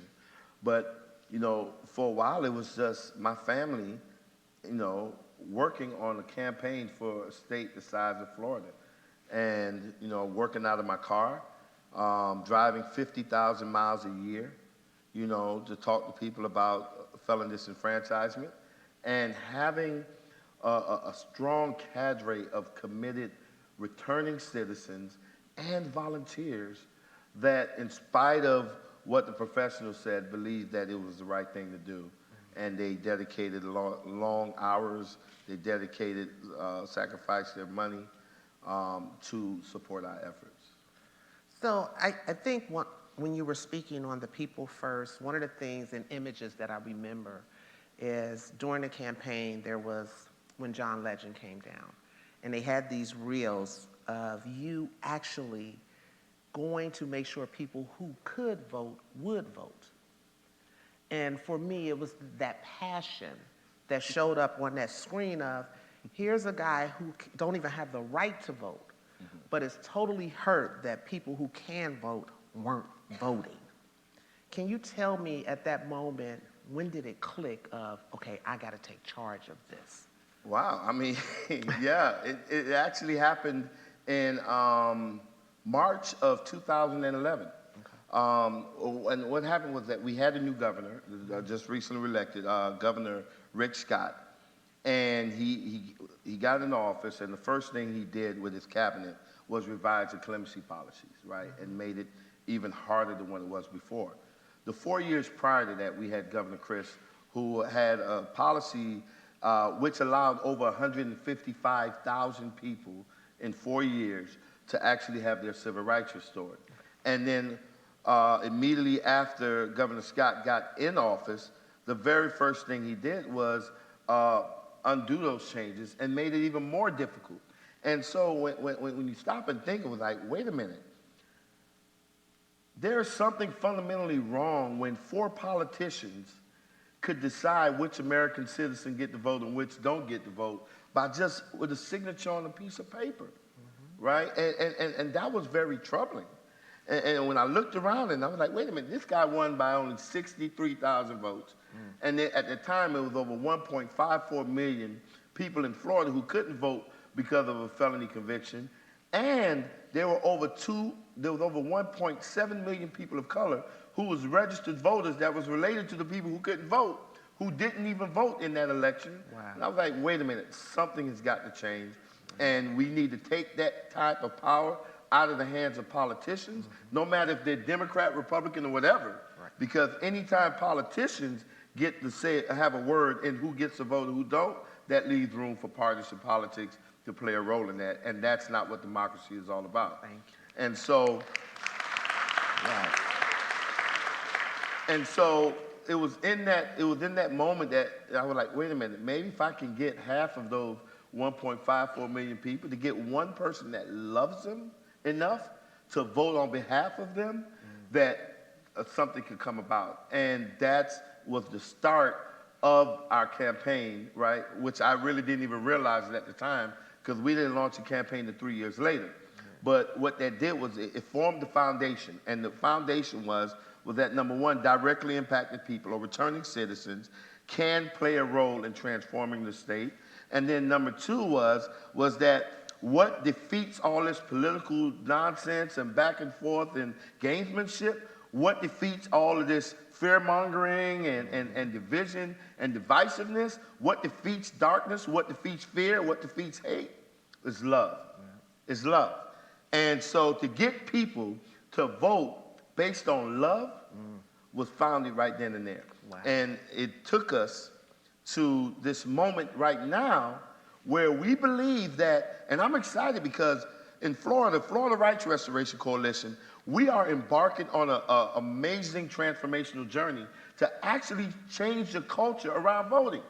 And we believe that the best messages to get our communities excited about being civically engaged are people who lost the right to vote, right? And have fought long and hard to get it back, because here's the deal. We now have a newfound appreciation for the right to vote, and we know that we honor that right by actually going out to vote. And so we want to engage not only the 1.4 million returning citizens that could benefit from Amendment 4, but also the now growing to be about 2.4 million registered voters in Florida that don't vote, and an additional 3 million who are eligible to register but are not. Awesome. So, in following up to that, so we know there's a large number of individuals who don't vote, and the goal was to get those individuals out to vote. And I didn't send you this question, but I'm gonna say it. She always knows, she does that to me all the time. But no, so it makes us really think that we're in a position where directly impacted people now have shifted the power that can almost determine how Florida turns. That's undeniable, and that's the fine line that we navigate, because, you know, when we talked about, especially during Amendment 4, when we talked about restoring voting rights to people with felony convictions, we were screaming that it is not political, right? It really isn't. What we're talking about is about, you know, this thing about human dignity, right? And we're talking about the fact that when a debt is paid, right? And that people, anybody who's an American citizen, should be able to have their voices heard, right? And so that's where our thrust was, and it wasn't about the politics, but what we were doing had political implications, right? And the political implications is that directly impacted people, and I'm almost bold enough to say that this may be true in a lot of other states, is directly impacted people can cover the gap. And what I mean by cover the gap means that in a state like Florida, where a gubernatorial election is decided by 30,000 votes, a congressional election by 16,000 votes, and presidential elections by 100,000 or less. And let me give you a little caveat. Since I've been living, I can't remember one person that's gotten to the White House without winning the state of Florida, right? And so in the presidential election that's decided by 100,000 votes or less, now we have 1.4 million people who would benefit from Amendment 4, and even in spite of the fines and fees provisions, that still leaves us about 800,000 individuals who would not be impacted by it and can register to vote. We haven't the numbers to cover the gap. We can cover the gap in those races. We can cover the gap in local races for sheriffs, state attorneys, public defenders, mayors. We can cover the gap. So we know that mass incarceration has immensely had an impact on human capital, economic capital. And funders are thinking about ways to fund this work to repair some of that damage. Compare this moment we're in to the moment that me and you know from 10, 20 years ago. What has changed and why, and how can funders cover the gap? That's a great question. You know, when I think, about what has changed, I think what has changed has probably been that the voices of directly impacted people have pierced through that barrier that has been separating us from a lot of what's been going on around criminal justice reform. When I think about the voices like Dorsey Nunn, where ban the box, that ban the box terminology that everybody uses, came from people who served time in prison, right? When I think about voices like Dara Atkinson, voices like Norris Henderson. When I think of voices like Andrea James, that's being able, Susan Burton, that's being able to, they finally were able to pierce that, because here's the deal. That movement around prosecutor accountability, that wasn't brand new with us. We've been saying that prosecutors been ruling that courtroom for decades. For decades. But nobody would listen to us, right? And so I think finally, somehow or another, because of the people that laid the groundwork before me, they were able to pierce that veil. And now folks are starting to understand, wait a minute, there is something there, that prosecutors can be the most powerful people in the municipality, that judges can play a very significant role in the incarceration of our people. And so I think that that's been the biggest change. Our voices are starting to be heard, and we're slowly starting to be a part of the strategy. Thank you. So as proud as I am of the work you've done, I've done, Daryl, Vivian, Norris, I think we're at a dangerous moment. And I say we're at a dangerous moment where policy makers and decision makers are co-opting on well-intended purposes. But the policies that are put forward continue to carve out the most impacted sometimes.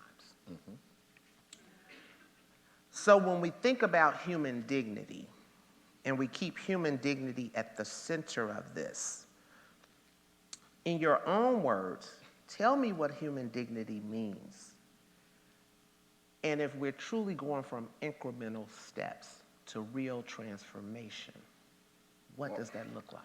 I heard somebody over there talking, This is a good one here. And she doubled it up, because she actually gave me 2 questions in one, which I think I'll be able to handle that. Human dignity. I think I'm going to handle both of them. Okay. Right?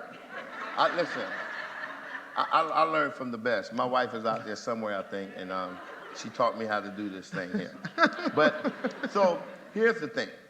Be very succinct about human dignity. I could sum it up in a phrase, right? Wanting for your neighbor what you want for yourself, right? Right? And so leading into this other piece about incremental change and transformational, because I was walking up here, and believe it or not, those who know me know that that's a feat, because I normally take a lift or something, but I walked today, because it gave me an opportunity to think about how you were going to come at me with some questions and how I was going to respond. And this is what I came up with. It dawned on me. I was thinking about a close family friend of ours who I helped her deliver her baby, right? Malia, saying the name, Malia. And I was in that delivery room, and I remember I was, and my wife was there, and I'm like, push, and she's like, honey, not yet, and I was squeezing the arm, and I was squeezing the leg. I was doing all kinds of, I was doing it wrong. But here's the deal, right?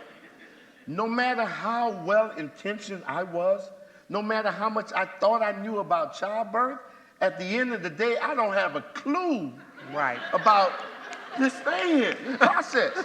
And here's the thing, here's the other part to that.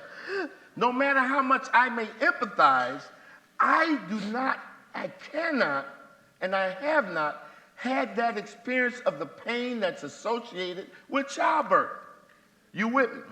I'm with you. I'm one for sure. And so, what happens is you have someone who is experiencing the pain and someone who does not experience the pain, right? The motivation to end that pain is way stronger and more final with the person that's experiencing the pain as opposed to the person that's not. In spite of how much empathy they may have, in spite of the fact that they're an ally or a supporter, at the end of the day, you're not experiencing this pain, and therefore you may be okay with incremental pain relief. But a person that is experiencing that pain presently, right, and that pain is hurting not only them, but their loved ones, right? They want that pain ended now. And that person who don't experience that pain should not be in the way of that pain relief that this person is seeking. And so me telling my friend, how could I tell my friend, oh, it's going to be all right. It's going to be all right. Just breathe. Or we only gonna give you half of that shot, whatever that shot, that epidural, so you don't even know whatever. You used to only take half because too much might not be right for you. No, she wanted all. Empty that whole thing. And so that's what I experienced. But it taught me, it really not taught me, but I think it reinforced the fact that we cannot just give lip service to those closest to the pain must be at the center of the movement. No, right? We have to demonstrate that by our actions. And if we're not, then we need to quit saying it. Right. Thank you. So, at Just Leadership, one of the things that we talk about as a whole is those closest to the problem are closest to the solution, but the part that other people forget that it says, but furthest from resource and power. So one of the goals is to actually position individuals who have been directly impacted, not only at the table, because as you know, I say diversity is a seat at the table, inclusion is having my voice heard at the table, but equity is me running the table. So I want to cut off that question already. I'm ready. You want to end it right now? No, because I'm not finished. Okay. But when we seriously think about that, the resources and power, because what we're actually saying around transformation is not only restoring our rights to vote, maintaining human dignity, using people-first language. We're actually saying there's a shift in power that needs to happen. And it's going to be okay, because some people are going to lose some power. But to have true transformation, a shift in power has to occur, which is what was demonstrated in Florida, right? To fill the gap, there's a shift. Calm down. Okay. There was a shift. Because there's so much good stuff that it's like... Just answer the question. I know, but... Let me get to it. I thought you asked the question. No, I'm just talking. Did she ask the question? Okay, go ahead. I'm taking up my time. Is it, when we say that, no, but when there's a shift in power, and it's a shift to a power of individuals who traditionally, historically, have always been left behind. So we know criminal justice built off the backs of slavery. We moved through this change, but even in policy, we continue to get carved out and left behind. So I want to pose this. Is true transformation possible? How do we make it possible? And how do we move forward even if some don't see it as possible? Okay. That question. That's it. Okay. So, yes, it is possible. And it's possible two ways. It is possible two ways. One of the things that I learned in recovery was that in order to get the power that we need to sustain our sobriety, we have to first acknowledge that we have no power, right? And so many times people are thinking that they're holding on to their powerful positions, but in reality, it's not really power, because you ain't changing jack. You ain't changing jack. Power is the ability, hear me out, power is the ability to make someone say yes when it's against their self-interest to do so, right? And if you think you got power and you're keeping people out because you want to hold on to power, you actually don't have anything. Right. You become powerful when you empower others around you, right? And that's when you become powerful. And so when we talk about this, you know, and then I think about how there was a time when all of the experts and everybody was like, Desmond, what the hell are you thinking? Ain't no way in hell that you're going to get something like this on the ballot, much less pass it, right? And to know that there was a time frame when I talked about me being in my mother-in-law's home and operating out of there, when we did not get one penny from any funder, from any foundation, from any organization, none of that. There was nothing there. I had to use student loans to be able to live, right? But we created something and we laid a foundation that which attracted folks back to it, right? And when we attracted folks back to it, right, we did not acquiesce our power to all of the big fancy names. We kept a hold of that because we needed to keep it authentic and we needed to keep it real. So when we talk about what are those two approaches, the two approaches is, I believe having folks who have power understand that if they really want transformational change in this country, then they must first identify those that are closest to the pain and are doing the work, and they must secondly throw resources, right? And I mean resources, because a lot of times people give us a few dollars and make it look like it's a big thing, and it might be even a big thing to us because we never had nothing. But when you compare it to what they throw away and waste in other organizations that's not even remotely close to solving our problems, right? We will want some of that, right? And we want that room and that space to be able to make mistakes.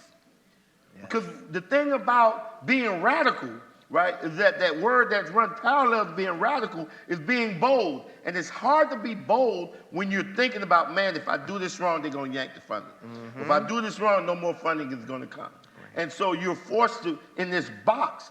But no masterpiece has ever been created by an artist that was not bold enough to color outside the lines, to think outside the box, right?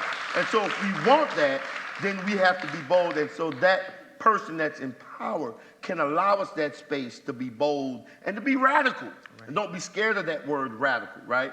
The other piece to that, the other pathway to that is that, I think my brother mentioned it before, you know, the reason why I'm married to the most wonderful, beautiful woman in the world, let me tell you, is because when I saw her, I did not send anyone over to her to try to make the introduction for me.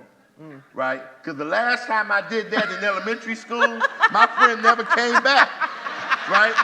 And so the lesson that I learned is never rely on someone else to get you the thing that you need. Right. You understand? Never rely on it. So I'm not even relying on the people I would love to support me. Because at the end of the day, they could go about their business and be in their nice homes and drive their nice cars or have their nice jobs. At the end of the day, I'm still stuck in this painful situation, and I have no choice but to move forward. And I think that if we resign ourselves to continuing to do so, we will build it, and they would have no choice but to come, because they would realize one day when they wake up that the people that's holding the real power are the people that's on the ground, that got the community, that got the soldiers to turn out and change any policies they want. Thank you. Yes. That was awesome. So we if are I had the at, mic, I would drop it. but I was you going to guys ask would you not let that. me- right? Let me just- It was purposely didn't give him a mic. But we're at a moment, shifting from moment to movement, and what we do know is that no movement has never been successful to those most oppressed rise up into leadership and demand change. Ladies and gentlemen, Desmond Nee.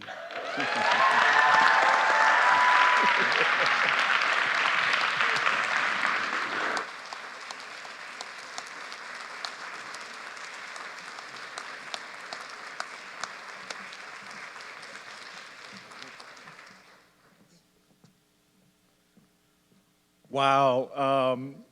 First of all, if anybody's still in kind of a dating scene, make sure you don't go through an intermediary, go straight, because we know that what happens if you go through an intermediary, rely on yourself.